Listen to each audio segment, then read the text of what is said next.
श्रीहरिरचिन्त्यः सर्वदेवैकवन्द्यः परमगुरुरभीष्टावाप्तिदः सज्जनानां निखिलगुणगणार्णो नित्यनिर्मुक्तदोषः सरसिजनयनोऽसौ श्रीपतिर्मानदोरः अशेषवाग्जाड्यमलापहन्त्री नवं नवं स्पष्टसुवाक्प्रदायिनी ममेघजिह्वाग्रसुरङ्गनर्तकी भवप्रसन्ना वदनी च मे श्रीः व्याप्तिर्यस्य निजे निजेन मघसा पक्षे सपक्षे स्थितिः व्यावृत्तिश्च विपक्षतोऽथ विषये शक्तिर्न वै बाधिते नैवास्ति प्रतिपक्षयुक्तिरतुलम् शुद्धं प्रमाणं समे भूयात् तत्त्वविनिर्णयाय भगवान् आनन्दतीर्थो मुनिः वाणिते करवाण्यम्ब चरणौ हृदि सर्वदा मद्वाक्यसरणिर्भूयात् श्रीमदाचार्यभावग नमोऽस्तु तात्विका देवाः विष्णुभक्तिपरायणाः धर्ममार्गे प्रेरयन्तु भवन्तः सर्व एव हि यस्य वाक्कामधेनुर्नः कामितार्थान् प्रयच्छति सेवेतं जययोगीन्द्रं कामबाणच्छिदं सदा अस्मद्गुरुसमारम्भां टीकाकृत्पादमध्यगां श्रीमदाचार्यपर्यन्तां वन्दे गुरुपरम्परां पृथ्वीमण्डलमध्यस्थाः पूर्णबोधमतानुगाः वैष्णवा विष्णुहृदयाः तान् नमस्ते गुरून् मम आपादमौलिपर्यन्तं गुरूणामाकृतिं स्मरेत् तेन विघ्नाः प्रणश्यन्ति सिद्ध्यन्ति च मनोरथाः ओष्ठापिधानानकुलीदन्तैः परिवृतापविः सर्वस्यैवाच ईशाना चारुमामिह वादयेत् कान्ताय कल्याणगुणैकधाम्ने नवद्युनाथ प्रतिमप्रभाय नारायणाय किल कारणाय श्रीप्राणनाथाय नमस्करोमि सुतं यतीन्द्रानुचरं विदागिणं निशम्य सन्न्यासनिबद्धमानसं सुवत्सलो रूप्यतलालयस्थितं वियोगकान्तौ पितरौ ಸಮೀಯತುಃ ಸ್ವಸ್ತಿಯಸ್ತು. ಸನ್ಯಾಸವನ್ನ ಸ್ವೀಕಾರ ಮಾಡಬೇಕು ಎಂಬ ಉದ್ದೇಶದಿಂದ ಗುರುಗಳನ್ನು ಹುಡುಕಿ ಹೊರಟ ವಾಸುದೇವ ಯೋಗ್ಯ ಗುರುಗಳು ಅಚ್ಯುತ ಪ್ರೇಕ್ಷತೀರ್ಥರು ಅನಂತಾಸನ ದೇವಾಲಯದಲ್ಲಿ ಬಂದಿದ್ದಾನೆ. ಗುರುಗಳನ್ನು ನೋಡಿದರು. ಯತಿಂ ಪ್ರಶಾಂತಂ ತಮುಪಾಸಸಾದ ಸಹ ಬಂದು ಅವರಿಗೆ ನಮಸ್ಕಾರ ಹಾಕಿದರು ಅಂತ ನಿನ್ನೆ ದಿವಸ ನಾವು ಕೇಳಿದೆವು. ಕೊನೆಯಲ್ಲಿ ಗುರುಗಳನ್ನು ಅನ್ವೇಷಣೆ ಮಾಡುವಾಗ ಅಥವಾ ಗುರುಗಳ ಬಳಿ ಪಾಠಕ್ಕೆ ಹೋಗುವಾಗ ಒಂದು ಸೂತ್ರ ಇದೆ ಅಂತ ಹೇಳಿದ್ದಾರೆ ಶ್ರೀಮದಾಚಾರ್ಯ. ಏನು ಸೂತ್ರ? ಪರೀಕ್ಷೈವ ಗುರುಂ ಶಿಷ್ಯ ಶಿಷ್ಯೋಪಿ ಗುರುಮಾವ್ರಜೇತ್. ಶಿಷ್ಯ ಪಾಠಕ್ಕೆ ಹೋಗುವಾಗ ಗುರುಗಳ ಪರೀಕ್ಷೆಯನ್ನ ಮಾಡಿ ಹೋಗಬೇಕಂತ. ಈ ಸೌಲಭ್ಯ ಅರ್ಥಾತ್ ಈ ತರಹದ ಅನುಕೂಲ ಇರೋದು ಮಧ್ವಶಾಸ್ತ್ರದಲ್ಲಿ ಮಾತ್ರ. ಇದನ್ನು ಹೇಳಿದವರು ಸ್ವಂತ ಶ್ರೀಮದಾಚಾರ್ಯ. ಅವರು ಹೇಳ್ತಾರೆ, ನೀವು ಪಾಠ ಕಲಿಬೇಕು ಅಂತ ಜಿಜ್ಞಾಸೆಯಿಂದ ಹೋಗೋದು ಯಾರ್ಯಾರ್ದೋ ಗುರುಗಳ ಕಡೆ ಹೋಗಿ ಅವರು ಹೇಳಿಕೊಡದೇ ಇರೋಣ, ನೀವು ಸುಮ್ಮನೆ 8-6 ವರ್ಷ ಕಳೆದು ಏನೂ ಬರಲಿಲ್ಲ ಅಂತ ಬೈಕೊಂಡು ಬರೋಣ, ನಿಮ್ಮ ಜೀವನವನ್ನೇ ವ್ಯರ್ಥ ಮಾಡಿಕೊಳ್ಬೇಡ್ರಿ. ಹೋಗುವಾಗ ಗುರುವಿನ ಬಗ್ಗೆ ಚೆನ್ನಾಗಿ ಪರೀಕ್ಷೆ ಮಾಡಿ, ಆ ಗುರು ಪಾಠ ಹೇಳಲಿಕ್ಕೆ ಯೋಗ್ಯ ಅಂತ ಅನಿಸಿದ ಮೇಲೆ ಅವನ ಕಡೆಗೆ ಪಾಠಕ್ಕೆ ಹೋಗ್ರಿ. ಇಲ್ಲದೇ ಇದ್ರೆ ಪಾಠಕ್ಕೆ ಹೋಗ್ಲಿಕ್ಕೆ ಹೋಗ್ಬೇಡ್ರಿ. ಪಾಠಕ್ಕೆ ಬಂದಿದ್ದಾರೆ ಅಂತ ಹೇಳಿ ನನಗೆ 4 ಜನ ಶಿಷ್ಯರು, 8 ಜನ ಶಿಷ್ಯರು, 10 ಜನ ಶಿಷ್ಯರು ಅಂತ ತಿಳಿದುಕೊಂಡು 16 ಜನ ಶಿಷ್ಯರು ಆಗಬೇಕು ಅಂತ ಕಂಡವರೆಲ್ಲ ಶಿಷ್ಯರು ಮಾಡಿಕೊಳ್ಬೇಡ್ರಿ ಅಂತ ಮತ್ತೆ ಗುರುಗಳಿಗೆ ಕಿವಿ ಸೂತ್ರ ಮತ್ತೆ ಏನಾಗಬೇಕು? ಗುರುಗಳೂ ಕೂಡ ಪರೀಕ್ಷೆಯನ್ನ ಮಾಡಿ ಶಿಷ್ಯನ ಸ್ವೀಕಾರ ಮಾಡಬೇಕಂತ. ಪರೀಕ್ಷೈವ ಗುರುಂ ಶಿಷ್ಯ ಶಿಷ್ಯೋಪಿ ಗುರುಮಾವೃಜೇತ್ ಅನ್ಯಥಾ ನರಕಾಯೈವ. ಇಲ್ಲದೆ ಹೋದರೆ ಗುರು ಶಿಷ್ಯರಿಬ್ಬರು ಪರಸ್ಪರವಾಗಿ ಪರೀಕ್ಷೆಯನ್ನ ಒಡ್ಡದೆ, ತಾವು ಪರಸ್ಪರ ಪರೀಕ್ಷೆಯನ್ನ ಮಾಡಿಕೊಳ್ಳದೆ ಪಾಠ ಹೇಳಿ ಕೇಳಿದ್ದು ಮಾಡಿದರೆ ಇಬ್ಬರ ಜೀವನವು ನರಕವೇ. ಮುಂದೆ ನರಕಕ್ಕೆ ಹೋಗೋದಲ್ಲ, ಇಲ್ಲೇ ನರಕ ಆಗ್ತದೆ ಅವರಿಗೆ. ಯಾಕೆ? ಅಯೋಗ್ಯ ಗುರುಗಳ ಕಡೆಗೆ ಪಾಠ ಹೇಳಿಸಿಕೊಂಡ ಶಿಷ್ಯ, ಅದು ಇವನಿಗೆ ದಕ್ಕಲಿಲ್ಲ. ಅಯೋಗ್ಯ ಶಿಷ್ಯನಿಗೆ ಅವನು ಪಾಠ ಹೇಳಿದ, ಅದು ಅವನಿಗೂ ದಕ್ಕಲಿಲ್ಲ. ಅಂದ ಮೇಲೆ ಇದೇ ಜೀವನವೇ ನರಕವಾಗಿ ಹೋಗ್ತದೆ ಅವನಿಗೆ, ಮುಂದೆ ನರಕಕ್ಕೆ ಹೋಗುವ ಅವಶ್ಯಕತೆ ಇಲ್ಲ. ಹಾಗಾಗಿ ಗುರುಗಳಾಗಲಿ ಶಿಷ್ಯರಾಗಲಿ ಪಾಠವನ್ನ ಹೇಳುವಾಗ ಏನ್ ಮಾಡಬೇಕು ಅಂದ್ರೆ, ಯೋಗ್ಯ ಹೌದೋ ಅಲ್ಲೋ ಅನ್ನೋದನ್ನು ನೋಡಿಕೊಂಡು ಪಾಠ ಹೇಳಬೇಕಂತ. ಅದಕ್ಕೆ ಹಿಂದೆಲ್ಲ ಉಪನಿಷತ್ತುಗಳಲ್ಲಿ ಕೇಳಿದಾಗ ಮೊದಲು 4-8 ವರ್ಷ ಅವರ ಸೇವೆಯನ್ನು ಮಾಡಿಸ್ಕೊಳ್ತಿದ್ರಂತ. ಚಂದ ಸೇವಾ ಮಾಡಬೇಕು ಅವರು. ಸೇವಾ ಮಾಡಿ ಕೊನೆಗೆ ದೀಕ್ಷೆ ಇದ್ದದ್ದು ನಿಜ ಆದರೆ, ಅಧ್ಯಯನ ಮಾಡಬೇಕು ಅಂತ ಆದರೆ ಆಮೇಲೆ ಪಾಠ ಹೇಳ್ತಿದ್ರೆ ವಿನಃ, ಬಂದಿಯಾ ನಾಳೆ ಶುರು ಮಾಡಿಬಿಡುವ ಶ್ರೀಮನ್ ನ್ಯಾಯಸುಧಾ ಅಂತ ತಿಳ್ಕೊಂಡು ಹೇಳಿ ನಾಳಿಂದ ನಾಳೆ ಶ್ರೀಮನ್ ನ್ಯಾಯಸುಧಾ ಶುರು ಮಾಡಿ ಮಂಗಳ ಮಾಡ್ಲಿಕ್ಕೆ ಬರ್ತಿದ್ದಿಲ್ಲ ಅವರಿಗೆ. ಒಳ್ಳೆ ಜಿಜ್ಞಾಸೆ ಮಾಡಬೇಕು. ಪಿಪ್ಪಲಾದರ ಕಡೆಗೆ 6 ಜನ ಶಿಷ್ಯರು ಹೋಗಿದ್ರೆ, 1 ವರ್ಷ ನಮ್ಮ ಮನೆಯಲ್ಲಿ ಕಸ ಬಳಕೊಂಡಿರ್ರಿ ಅಂತ ಹೇಳಿದ್ರಂತ. 1 ವರ್ಷ ನಮ್ಮ ಮನೆಯಲ್ಲಿ ಸೇವೆ ಮಾಡ್ಕೊಂಡಿರ್ರಿ, 1 ವರ್ಷ ಆದ ಮೇಲೂ ನಿಮಗೆ ಕಲಿಬೇಕು ಅಂತ ಅನಿಸಿದ್ರೆ ಆಗ ಹೇಳ್ತೀನಿ ಅಂತ ಹೇಳಿದ್ರಂತ. ಇದು ಉಪನಿಷತ್ ಹೇಳುವಂತಹ ಮಾತು. ಹಾಗಾಗಿ ಗುರುಗಳು ಶಿಷ್ಯನಾಗಲಿ ಗುರುಗಳಾಗಲಿ ಅವಸರಕ್ಕೆ ಬೀಳಬಾರ್ದು. ನಮ್ಮಲ್ಲಿ ಹೇಳ್ತಿರ್ತಾರಲ್ಲ, ಲಗ್ನ ಮಾಡ್ಕೋಬೇಕಾದ್ರೆ ಅವಸರ ಮಾಡಿ ಮಾಡ್ಕೋಬೇಡ್ರಿ, 1 ಬಿಟ್ಟು 2 ಸಲ ಕನ್ಯಾ ನೋಡ್ರಿ ಅಂತ ಹೇಳ್ತಿರ್ತಾರಲ್ಲ, ಅಥವಾ 1 ಬಿಟ್ಟು 2 ವರ ನೋಡ್ರಿ ಅಂತ ಹೇಳ್ತಿರ್ತಾರಲ್ಲ. ಹಾಗೆ ಏನ್ ಮಾಡಬೇಕು ಅಂದ್ರೆ, ಗುರುಗಳನ್ನ ಆರಿಸಿಕೊಳ್ಳುವಾಗಲೂ ಸಹಿತ ಅವಸರಕ್ಕೆ ಬೀಳ್ಬೇಡ್ರಿ. ಒಬ್ಬರನ್ನ ಬಿಟ್ಟು ಇಬ್ಬರನ್ನ ವಿಚಾರ ಮಾಡಿಕೊಂಡು ಆಮೇಲೆ ಗುರುಗಳನ್ನ ಆರಿಸ್ಕೊಳ್ರಿ.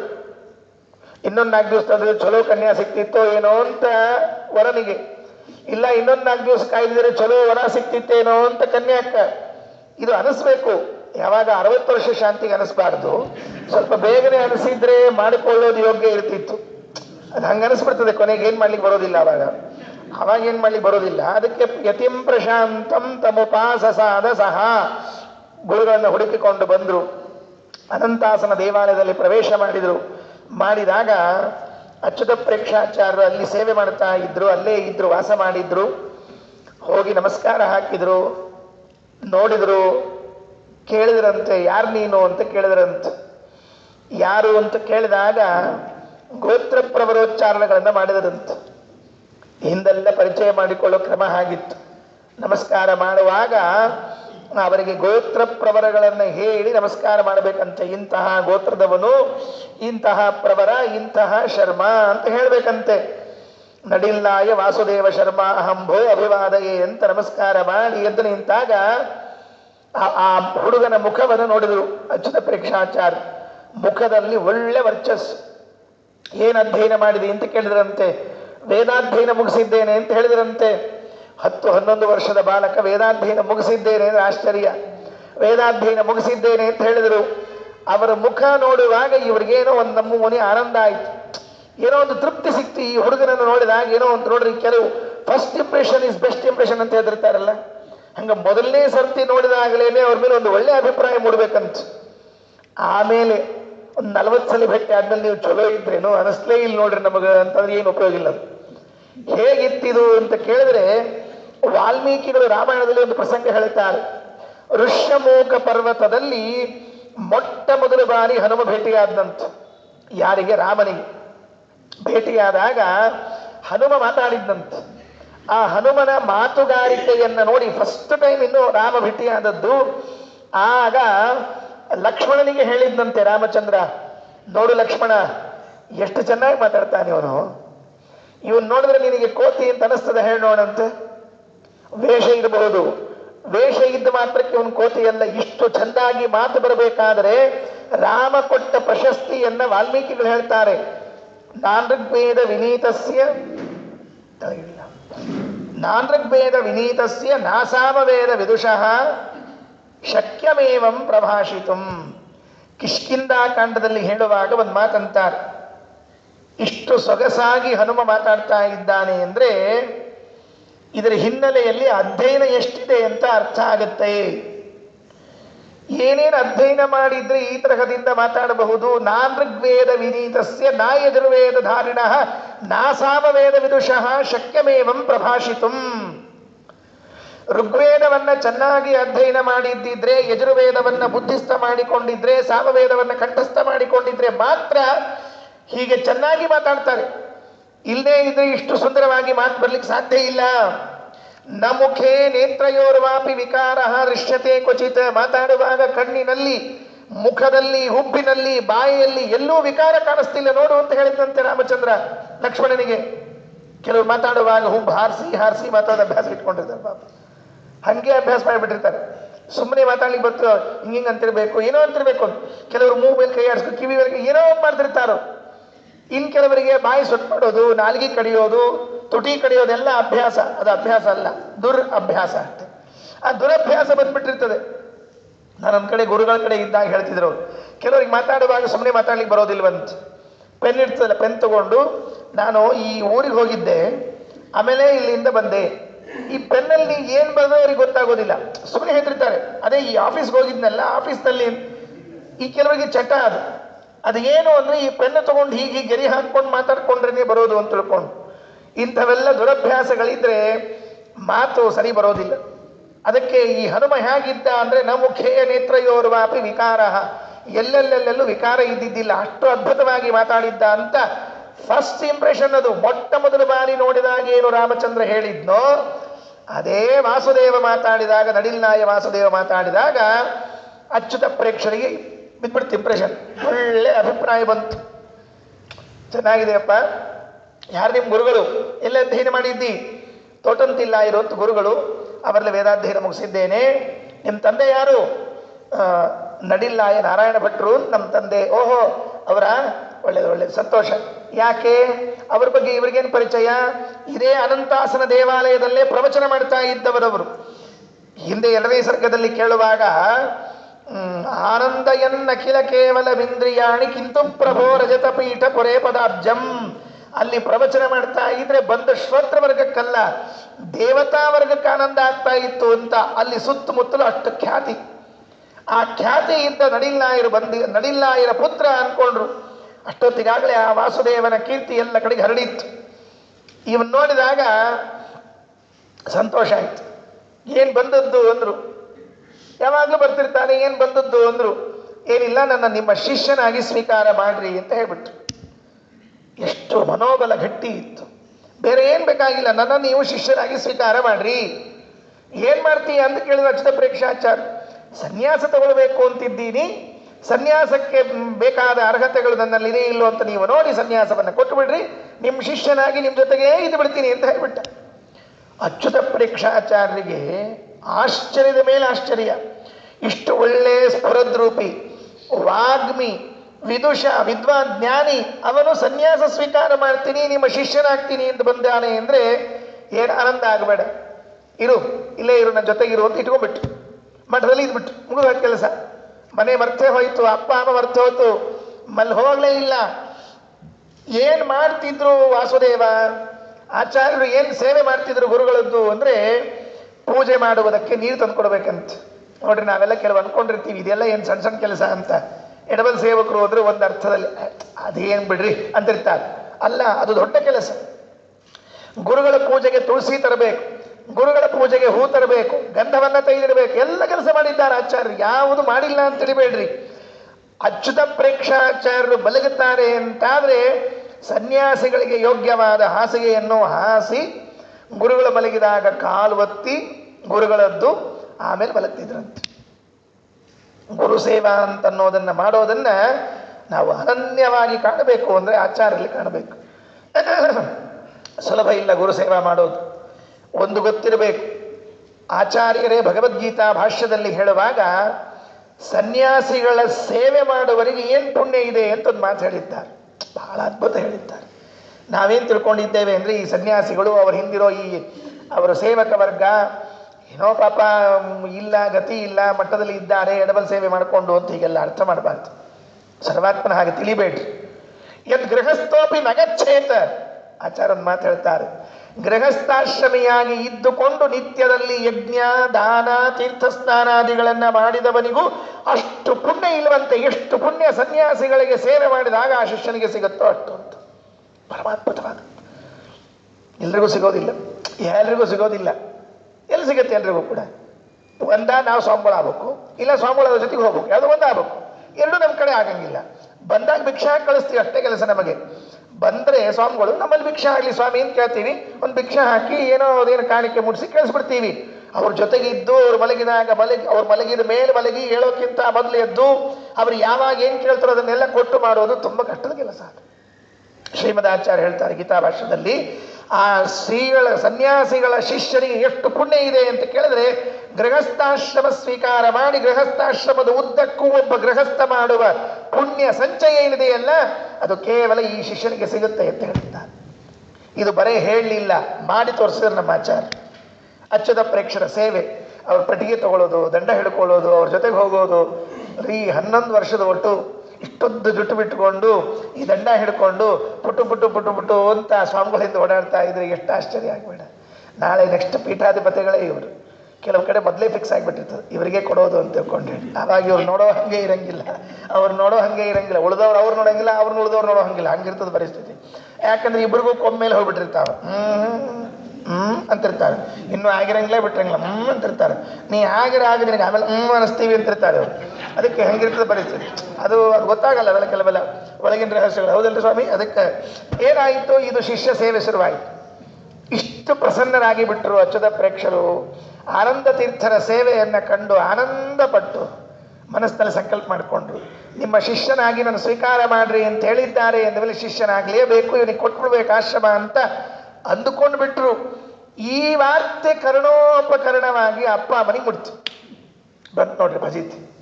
ತಂದೆ ತಾಯಿ ಗೊತ್ತೇ ಇಲ್ಲ ಈ ಹುಡುಗ ಎಲ್ಲಿ ಹೋಗ್ಯದ. ಈ ಹುಡುಗ ಹಗಲೆಲ್ಲ ಹೋಗೋದು ಒಂದು ಅಭ್ಯಾಸ ಇದೆ, ಮನೆ ಬಿಟ್ಟು ಹೋಗ್ತಿರ್ತದೆ. ಇದು ಹಿಂಗೆ ಹಗಲೆಲ್ಲ ಹೋಗ್ಯದಂದ್ರೆ ಇದು ಒಂದು ಸರ್ತಿ ಹೋಗ್ಯದೆ, ಹಂಗಾರೆ ಹೋಗ್ಯದಂದ್ಮೇಲೆ ಮತ್ತೆ ಯಾವಾಗ ಬರ್ತದ, ಇಲ್ಲ ನಾವು ಹುಡ್ಕೊಂಬರೋಣ ಅಂತ ತಿಳ್ಕೊಂಡು ಹೇಳಿದ್ರೆ ಆಗ ಸುದ್ದಿ ಬಂದದ್ದೇನು ಅಂದ್ರೆ, ಸುತಂ ಯತೀಂದ್ರಾನುಚರಂ ವಿರಾಗಿಣಂ ನಿಶಮ್ಯ ಸನ್ಯಾಸ ನಿಬದ್ಧ ಮಾನಸಂ ಸುವತ್ಸಲೌ ರೂಪ್ಯತಲಾಲಯ ಸ್ಥಿತೌ ವಿಯೋಗತಾಂತೌ ಪಿತರೌ ಸಮೀಯತುಃ. ತನ್ನ ಮಗ ಸುತಂ ಯತೀಂದ್ರಾನುಚರಂ ಅಚ್ಯುತ ಪ್ರೇಕ್ಷರ ಹಿಂದೆ ಸುತ್ತಾ ಇದ್ದಾನೆ. ಯಾಕಂತ ವಿರಾಗಿಣಂ, ವೈರಾಗ್ಯ ಬಂದಿದೆ ಅಂತೆ ಸಂಸಾರದಲ್ಲಿ. ಕಂಡೇ ಇಲ್ಲ, ಏನು ವೈರಾಗ್ಯ ಬರಬೇಕು? ಕೆಲವರಿಗೆ ಆಶ್ಚರ್ಯ, ಸಂಸಾರನೇ ಕಂಡಿಲ್ಲ, ನಿಂಗೆ ಹೆಂಗೆ ವೈರಾಗ್ಯ ಬರಬೇಕು? ಕಂಡೇ ಬರಬೇಕು ಅಂತೇನಿಲ್ಲ, ಕಾಣದೆಯೂ ಬರ್ಲಿಕ್ಕೆ ಸಾಧ್ಯತೆಗಳಿವೆ. ಕವಿಗಳು ಮಳೆ ಜೋರಾಗಿ ಬರ್ತಾ ಇದೆ ಅಂತ ಕಾವ್ಯ ಬರಿತಾ ಇದ್ರೆ ಮಳೆಯೊಳಗೆ ನೆಲೆಸ್ಕೊಳ್ಳೇಬೇಕಾಗಿಲ್ಲ, ಮನೇಲಿ ಕೂತ್ಕೊಂಡು ಬರಿಬಹುದು. ಹಾಗಾಗಿ ಈ ಸಂಸಾರವನ್ನ ಕಂಡೇ ಇಲ್ಲ, ವೈರಾಗ್ಯ ಬಂದಾಯ್ತಾ ಇವನಿಗೆ? ಬರೇ ವೈರಾಗ್ಯ ಬಂದದ್ದಲ್ಲ, ನಿಶಮ್ಯ ಸನ್ಯಾಸ ನಿಬದ್ಧ ಮಾನಸಂ, ಸನ್ಯಾಸ ಸ್ವೀಕಾರ ಮಾಡ್ತೀನಿ ಅಂತ ಸಂಕಲ್ಪ ಮಾಡಿದ್ದಾನಂತೆ. ಸ್ವಾಮಿಗಳಿಗೂ ಹೇಳ್ಬಿಟ್ಟಾನಂತೆ, ಸ್ವಾಮಿಗಳು ಹೂ ಅಂದ್ಬಿಟ್ಟಾರಂತೆ. ಇವು ಒಂದಕ್ಕಿಂತ 4 ಜಾಸ್ತಿನೇ ಬರ್ತಿರ್ತಾವ್ರಿ ಕಿವಿಗೆ. ಇನ್ನೂ ಆಗಿರಂಗಿಲ್ಲ, ಬಿಟ್ಟಿರಂಗಿಲ್ಲ. ಥೇಟ್ ಸ್ವಾಮಿಗಳನ್ನು ಕಾಣಿಸ್ತಾರೆ ನೋಡ್ರಿ, ಕೂತ್ರ ನಿಂತ್ರ ಎಲ್ಲ ಹಂಗೆ ಕಾಣಿಸ್ತಿರ್ತಾರೆ. ಅವ್ರ ಪರಿಸ್ಥಿತಿ ಅವ್ರಿಗೆ ಗಂಭೀರ ಇರ್ತದೆ.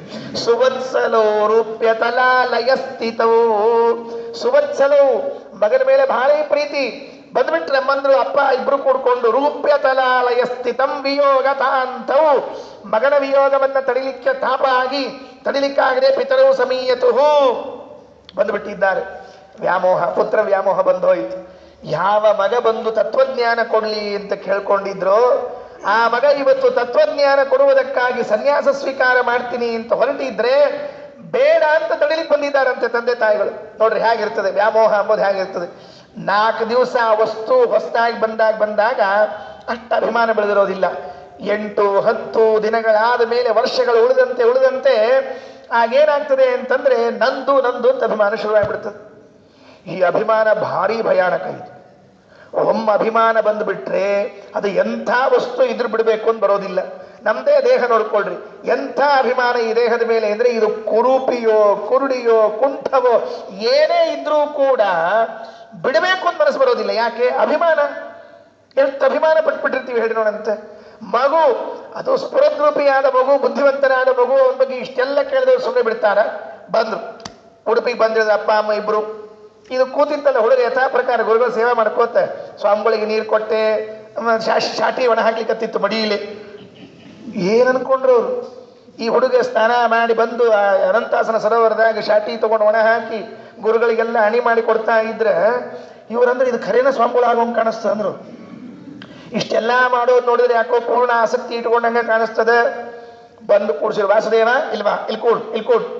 ವಾಸುದೇವ್ ಕೂತ ಏನಪ್ಪ ಅಂದ, ವರಾಶ್ರಮಸ್ತೆ ಜರತೋರನಾಥ ಯೋಗೋ ನ ಜೀವತೋ ಸ್ಯಾದೈನಂದನಾಭಯೋಗೋ ಸಯಾಚನಂ ವಾಕ್ಯ ಮುದೀರ್ಯ ತಾವಿದಂ ಪರೀತ್ಯ ಪುತ್ರಾಯ ನತಿಂಬಿತೇನ ತುಹು.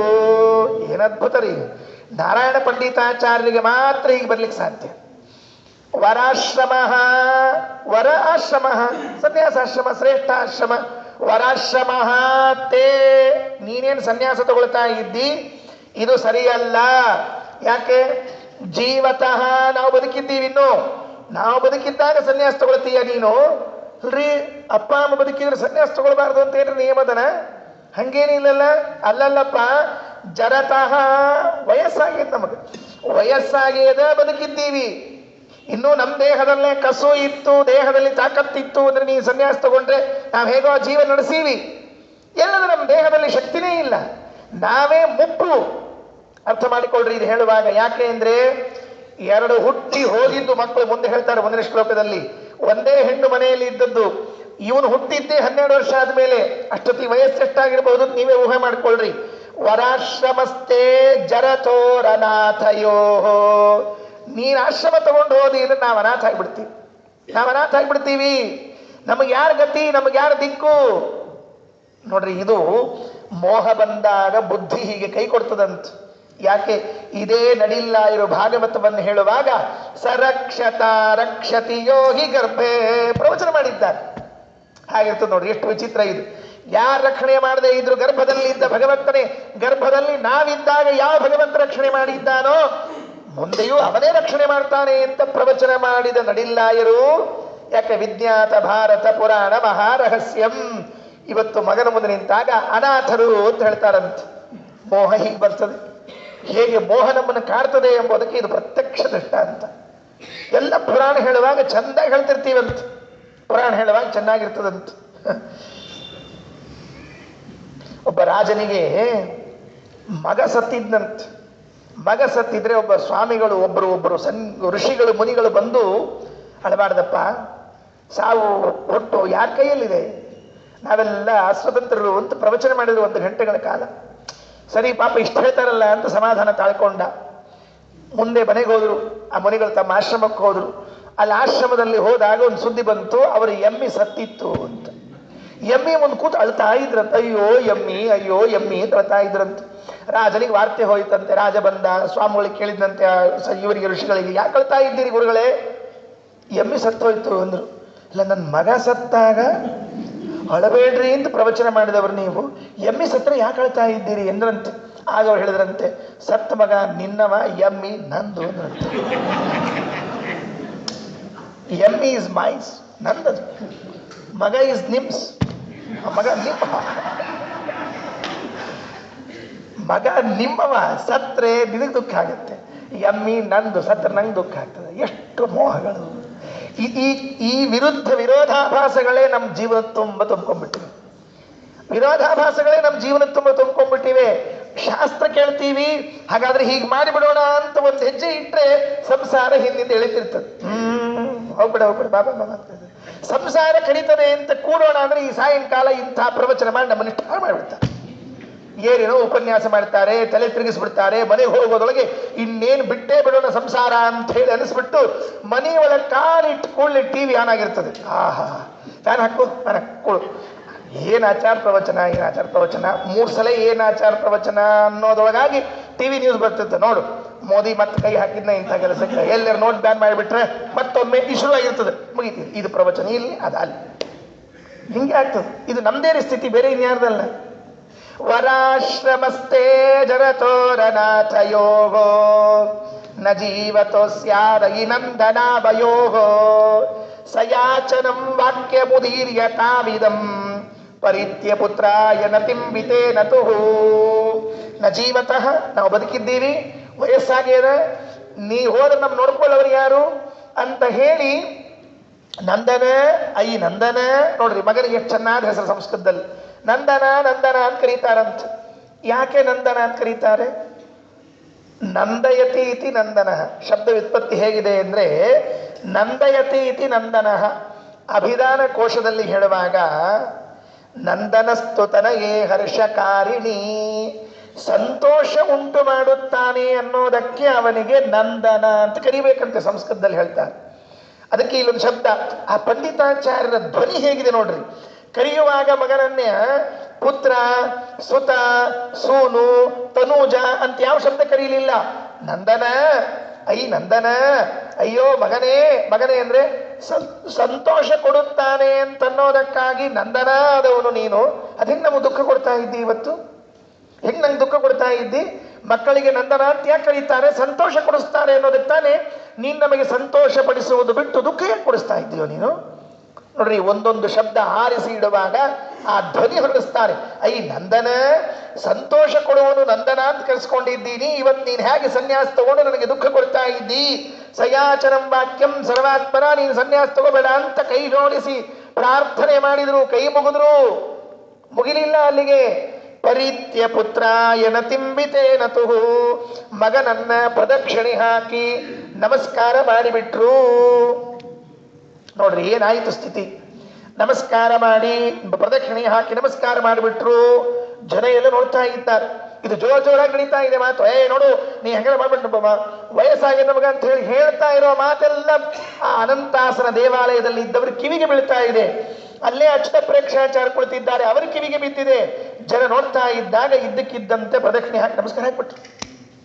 ಯಾಕೆ ಹೀಗಾಗತ್ತೆ ನೋಡ್ರಿ? ಇಂಥ ಪ್ರಾಯ ನಮಗೇನಿದೆ ಅನಿಸೋದಿಲ್ಲ. ಒಂದು ಸಣ್ಣ ಸಿಚುವೇಶನ್ ಇದು ಎಲ್ರಿಗೂ ನಮ್ಮ ಕಣ್ಮುಂದೆ ಕಟ್ತದೆ. ಆ ಅನಂತಾಸನ ದೇವಾಲಯದಲ್ಲಿ ಒಂದು ಮೂಲೆಯಲ್ಲಿ ವಾಸುದೇವ ನಿಂತಿದ್ದಾನೆ. ನಡಿಲ್ಲಾಯ ದಂಪತಿಗಳು ನಮಸ್ಕಾರ ಪ್ರದಕ್ಷಿಣೆ ಹಾಕಿ ನಮಸ್ಕಾರ ಹಾಕಿ ಪರಿತ್ಯ ಪುತ್ರ ಏನ ತಿಂಬಿತೇನ ತುಹು, ಹೀಗೆ ಮಾಡಿಬಿಟ್ರಲ್ಲ, ಇದು ಸರಿಯಾ ಅಂತ ಪ್ರಶ್ನೆ ಬರ್ತದೆ. ಇಂಥದಕ್ಕೆಲ್ಲ ಸಣ್ಣ ಸಣ್ಣದಕ್ಕೆ ಉತ್ತರವನ್ನು ಮಧ್ವಾಚಾರ್ಯ ಹೇಳಿದ್ದಾರೆ. ಎಷ್ಟು ಅದ್ಭುತವಾದ ಉತ್ತರ ಗೊತ್ತಾ ಇದು? ಭಾಗವತ ತಾತ್ಪರ್ಯದ 6ನೇ ಸ್ಕಂದದ 14ನೇ ಅಧ್ಯಾಯದ 57ನೇ ಶ್ಲೋಕದಲ್ಲಿ ಹೇಳುವಾಗ ಒಂದು ಉತ್ತರ ಹೇಳ್ತಾರೆ.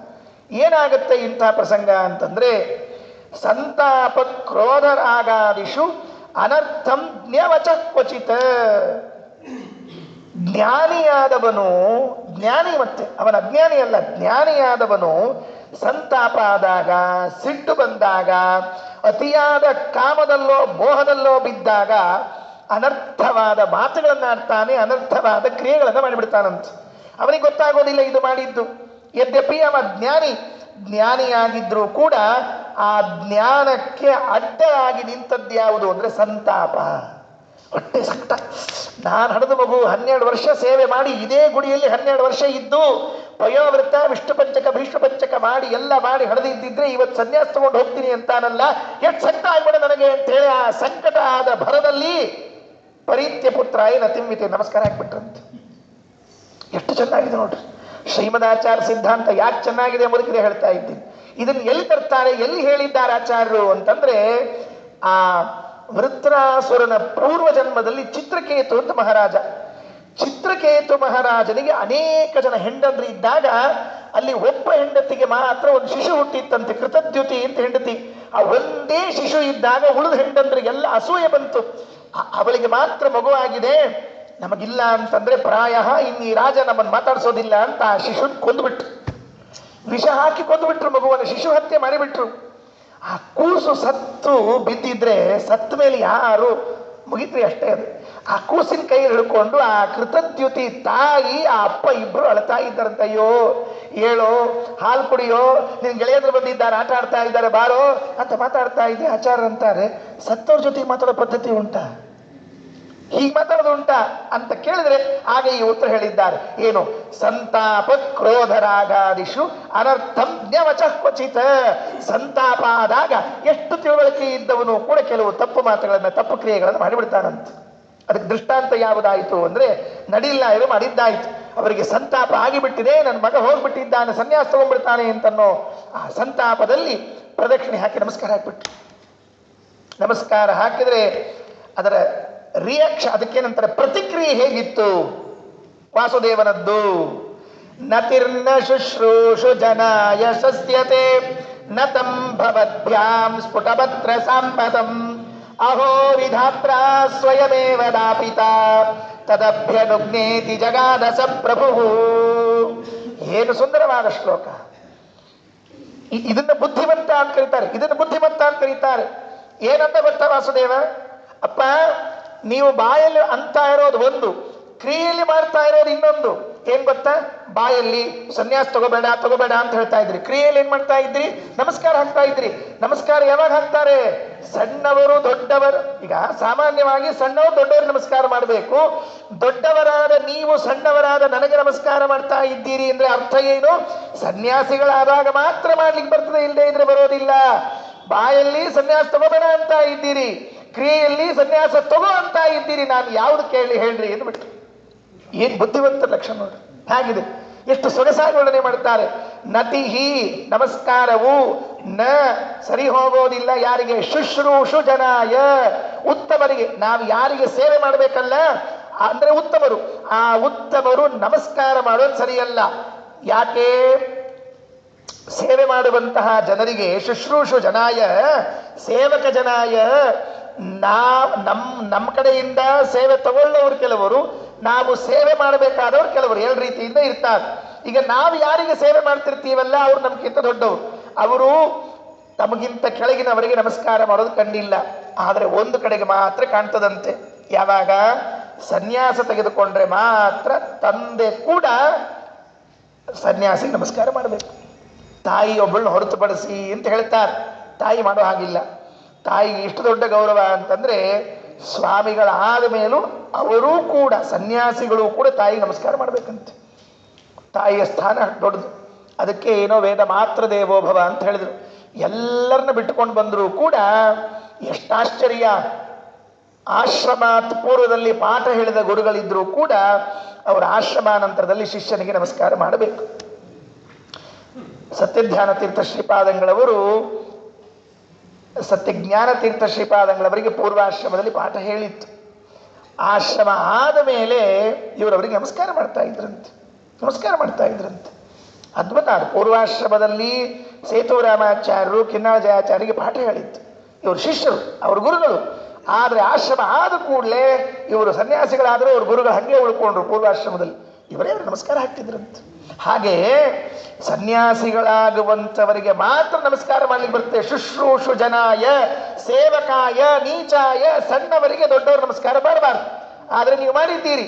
ಅದರ ಅರ್ಥ ಏನು? ನತಂ ಭವದ್ಭ್ಯಾಂ ಸ್ಫುಟಮತ್ರ ಸಾಂಪ್ರತಂ. ನೀವು ನಮಸ್ಕಾರ ಮಾಡಿದ್ದು ಮರೆಯಲ್ಲಿ ಮಾಡಿಲ್ಲ, ಸ್ಫುಟಂ ಸ್ಪಷ್ಟವಾಗಿ ಜನರಿಗೆಲ್ಲ ಕಾಣಿಸೋ ಹಾಗೆ ನಮಸ್ಕಾರ ಮಾಡ್ತಾ ಇದ್ದೀರಿ. ನತಂ ಭವದ್ಭ್ಯಾಂ ಸ್ಫುಟಮತ್ರ ಸಾಂಪ್ರತಂ ಅಹೋ ವಿಧಾತ್ರ ಸ್ವಯಮೇವ ದಾಪಿತ. ಏನ್ ಆಶ್ಚರ್ಯ! ದೇವರು ಅವನೇ ಕೊಡಿಸ್ಬಿಟ್ಟ ಪರ್ಮಿಷನ್, ಅವನೇ ಕೊಟ್ಟುಬಿಟ್ಟ. ವಿಧಾತ್ರ ತಗೋ ಸನ್ಯಾಸ ತಗೋ ಅಂತ ಕೊಡಿಸ್ಬಿಟ್ಟ. ಯಾಕೆ? ನೀವು ನಮಸ್ಕಾರ ಮಾಡಿಸಿ ಕೊಡಿಸ್ಬಿಟ್ಟು. ತದಭ್ಯನುಜ್ಞೇತಿ ಜಗಾದ ಸಪ್ರಭು. ನೋಡ್ರಿ, ಇಲ್ಲೊಂದು ಅಹೋ ಅಂತ ಶಬ್ದ ಬಳಸಿದ್ದಾರೆ. ಸಂಸ್ಕೃತದಲ್ಲಿ ಅಹೋ ಅನ್ನೋ ಶಬ್ದಕ್ಕೆ ಏನು ಅರ್ಥ ಇದೆ? ಯಾಕೆಂದ್ರೆ ಸಾಮಾನ್ಯವಾಗಿ ಈ ಡಿಕ್ಷನರಿ ಓದ್ಕೊಂಡು ಬಂದವರು, ಒಂದೆರಡು ಅಕ್ಷರ ಗಟ್ಟಿ ಮಾಡಿದವರಿಗೆಲ್ಲ ಅಹೋ ಅಂದ್ರೆ ಆಶ್ಚರ್ಯ, ಆಶ್ಚರ್ಯ ಇಷ್ಟೇ ಅರ್ಥ ಅಲ್ಲ. ಆಶ್ಚರ್ಯ ಒಂದೇ ಅರ್ಥ ಇಲ್ಲ, 10 ಅರ್ಥ ಇದೆ. ಅಹೋ ಅನ್ನೋ ಶಬ್ದಕ್ಕೆ 10 ಅರ್ಥ ಇದೆ. ಒಂದು ಅರ್ಥ ಹೇಳಿ, ಇಲ್ಲಿ 3 ಅರ್ಥವನ್ನ ನೋಡೋಣವಂತೆ. ಅಹೋ ಅಂದ್ರೆ ಒಂದು ಆಶ್ಚರ್ಯ, ಎರಡನೆಯದ್ದು ಸಂತೋಷ, ಮೂರನೆಯದ್ದು ಊಹ ವಿತರ್ಕ, ತರ್ಕ ಮಾಡೋದು. ಹೀಗನಿಸ್ತದೆ ಅನ್ನೋದಕ್ಕೆ ಅಹೋ ಅಂತ ಹೇಳ್ಬೋದಂತೆ. ಹೀಗಾಗಿ ಅಹೋ ವಿಧಾತ್ರ ಸ್ವಯಮೇವ ದಾಪಿತ ಅನ್ನುವಲ್ಲಿ ಅಹೋ ಅನ್ನೋ ಶಬ್ದಕ್ಕೆ ನಾನು ಹಿಂಗೆ ಅನ್ಕೊಳ್ತೀನಿ, ಆಶ್ಚರ್ಯ, ಸಂತೋಷ, 3 ಅರ್ಥವನ್ನ ಹೇಳ್ಬೇಕಂತ. ಯಾಕೆ ಅಂದ್ರೆ ಮೊದಲನೇದ್ದು ನನಗನ್ನಿಸ್ತದ ದೇವರೇ ಆಜ್ಞಾ ಕೊಟ್ಟುಬಿಟ್ಟ ಅಂತ ಅನಿಸ್ತದೆ ನನಗೆ. ಮೊದಲನೇದ್ದು ಈಗ ಹೇಳಿದ ಅಹೋ ವಿಧಾತ್ರ ಸ್ವಯಮೇವ ದಾಪಿತ, ದೇವರ ಆಜ್ಞಾ ಕೊಟ್ಬಿಟ್ಟ, ಇನ್ನೇನಿಲ್ಲ ಇಲ್ಲ. ಯಾಕೆ ದೇವರ ಆಜ್ಞಾ ಕೊಟ್ಟ? ನೀವು ನಮಸ್ಕಾರ ಮಾಡಿದ್ಮೇಲೆ ದೇವರ ಆಜ್ಞಾ ಕೊಟ್ಟಂತೆ ಮತ್ತೇನಿದೆ ಇನ್ನು? ಅಹೋ ಆಶ್ಚರ್ಯ. ಏನು ಆಶ್ಚರ್ಯ? ಏನು ಆಶ್ಚರ್ಯ ಅಂದ್ರೆ ದೇವರು ನಿಮಗ ಬುದ್ಧಿ ಕೊಟ್ಟು ನಿಮಗೆ ನಮಸ್ಕಾರ ಮಾಡ್ಲಿಕ್ಕೆ ಕೊಟ್ಟು ಪರ್ಮಿಷನ್ ಕೊಟ್ಟು ಬಿಟ್ನಲ್ಲ, ಇದೇನು ಆಶ್ಚರ್ಯ ಹೇಳಿ ನೋಡಂತ. ಅಹೋ ಸಂತೋಷ. ಏನು ಸಂತೋಷ? ನೀವು ಪರ್ಮಿಷನ್ ಕೊಡದೇ ಇದ್ರೆ ನಿಮ್ಮನ್ನು ಸಂತೋಷ ಪರ್ಮಿಷನ್ ತಗೋಬೇಕಾಗಿತ್ತು. ನನ್ನ ಜವಾಬ್ದಾರಿ ಅದು. ಅಪ್ಪ ಅಮ್ಮ ಸಂತೋಷ ಪೂರ್ವಕವಾಗಿ ಆತಪ್ಪ ನೀ ತಗೋ ಸನ್ಯಾಸ ಅಂತ ಅನ್ನೋ ತನಕ ತಗೊಳ್ಳಿ ಬರ್ತಿದ್ದಿಲ್ಲ. ಆದ್ರೆ ನೀವೇ ಕೊಟ್ಟುಬಿಟ್ರೆ ಸಂತೋಷ ಆಗುತ್ತೆ. 3 ಅರ್ಥವನ್ನ ಅಹೋ ನಾನು ಅನ್ಕೊಳ್ತೀನಿ ದೇವರೇ ನಿಮ್ಮ ಕಡೆಯಿಂದ ಕೊಡಿಸ್ಬಿಟ್ಟ. ಅಹೋ ನೀವು ನಮಸ್ಕಾರ ಮಾಡುವ ಮೂಲಕವಾಗಿ ದೇವರ ಆಶ್ಚರ್ಯ. ಏನು ಆಶ್ಚರ್ಯ ಇದು! ನಂಗೆ ಸಂತೋಷ ಆಯ್ತು. ಯಾಕೆ? ನಿಮ್ಮನ್ನು ಪೀಡಿಸಬೇಕಾದ ಪ್ರಸಂಗ ಬರಲಿಲ್ಲ. ನಾ ತಗೊಳ್ತೀನಿ ನೀವು ಹೂ ಅನ್ರಿ, ನಾ ತಗೊಳ್ತೀನಿ ನೀವು ಹೂ ಅನ್ರಿ, ಹಿಂಗೇನು ಪ್ರಸಂಗ ಬರಲಿಲ್ಲ. ಅಹೋ ವಿಧಾತ್ರ ಸ್ವಯಮೇವ ಧಾಪಿತ. ಇಲ್ಲೊಂದು ಶಬ್ದ ಇದೆ ವಿಧಾತ್ರ ಅಂತಿದೆ. ಪರಮಾತ್ಮ ಅಂತ ಹೇಳೋ ಬದಲಿ ವಿಧಾತ್ರ ಅಂತ ಹೇಳ್ತಾರೆ. ವಿಧಾತೃ ಅಂದ್ರೆ ವಿ ಅಂದ್ರೆ ವಿಶೇಷವಾಗಿ, ಧಾತ ಅಂದ್ರೆ ಧಾರಣೆ ಪೋಷಣೆ ಮಾಡೋನು ಅಂತ ಅರ್ಥ. ನಿಮಗೇನು ಚಿಂತೆ? ನಾನು ಹೋದ್ಮೇಲೆ ನಿಮ್ಮ ಧಾರಣೆ ಪೋಷಣೆ ಮಾಡೋನು ಯಾರು ಅಂತ ಚಿಂತೆ ಅಲ್ಲ, ಇದ್ದಾನಲ್ಲ. ಅಹೋ ವಿಧಾತ್ರ ಸ್ವಯಮೇವ ಧಾಪಿತ. ನನ್ನನ್ನು ನೋಡಿಕೊಳ್ಳುವವನೇ ನಿಮ್ಮನ್ನು ನೋಡ್ಕೊಳ್ತಾನೆ, ನಿಮ್ಮನ್ನು ನೋಡಿಕೊಳ್ಳುವವನೇ ನಮ್ಮನ್ನು ನೋಡ್ಕೊಳ್ತಾನೆ, ನಮ್ಮಿಬ್ಬರಲ್ಲೂ ಇದ್ದವನೇ ಇಬ್ಬರನ್ನು ಚೆನ್ನಾಗಿ ನೋಡ್ಕೊಳ್ತಾನೆ. ನೀವೇ ತಲೆ ಕೆಡಿಸ್ಕೋತೀರಿ? ನೀವು ಹೋದ ನಮ್ಮ ಗತಿ ಏನು, ಅನಾಥರಾಗಿಬಿಡ್ತೀವಿ, ಹಂಗೆ ಏನಾಗುತ್ತೆ?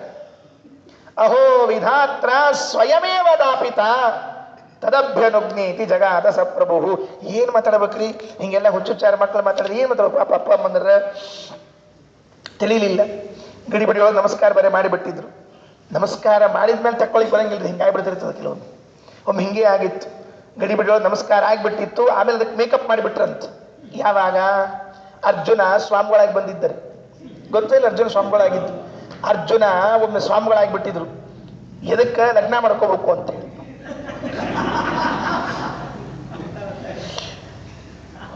ಹಂಗೆ ಹೇಳ್ಬಾರ್ದು, ಕರೆ ಹಂಗೆ ಹೇಳ್ಬಾರ್ದು, ತಪ್ಪಾಗ್ತದೆ. ಸ್ವಾಮಿಗಳಾಗಬೇಕು, ಲಗ್ನ ಆಗಬೇಕು ಅಂತ ಸ್ವಾಮಿಗಳಾಗಿದ್ರಂತ ಬಂದಿದ್ರು. ಅಲ್ಲಿ ದ್ವಾರಕೆ ಹತ್ತಿರದಲ್ಲಿ ಒಂದು ಪರ್ವತ, ಆ ಪರ್ವತದಲ್ಲಿ ಇದ್ದಾಗ ಕೃಷ್ಣ ಇವ್ರನ್ನ ಮನೆ ಕರ್ಕೊಂಡ್ಬರ್ಬೇಕಲ್ಲ ಸ್ವಾಮಿಗಳನ್ನ. ಅರ್ಜುನನನ್ನ ಮನೆಯಲ್ಲಿ ಎಂಟ್ರಿ ಮಾಡಿಸ್ಬೇಕೀಗ. ಅದಕ್ಕೆ ಏನ್ ಮಾಡಿದ? ಈ ಬಲರಾಮನನ್ನ ಇವ್ರನ್ನೆಲ್ಲ ಪರ್ವತಕ್ಕೆ ಕೊಟ್ಟು ಕಳಿಸ್ದ. ಅಲ್ಲಿ ಹೇಳಿದ್ದ ಕೃಷ್ಣ ಅರ್ಜುನನಿಗೆ, ಅರ್ಜುನ ಬಲರಾಮ ಹಿರಿಯ ಅಂತ ತಿಳ್ಕೊಂಡು ಹೇಳಿ ಅವಸರದಾಗ ನಮಸ್ಕಾರ ಮಾಡಬೇಡ.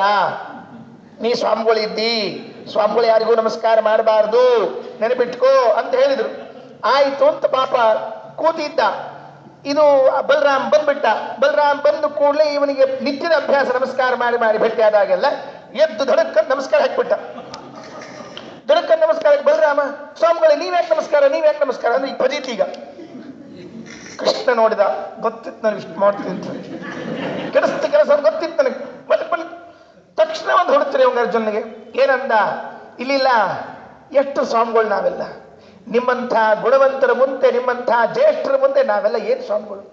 ನಮಗಿಂತಲೂ ನೀವೇ ಜ್ಯೇಷ್ಠರು, ನೀವೇ ಶ್ರೇಷ್ಠರು, ನೀವೇ ಉತ್ತಮರು ಅಂತ ಹೊಗಳಿಬಿಟ್ಟ.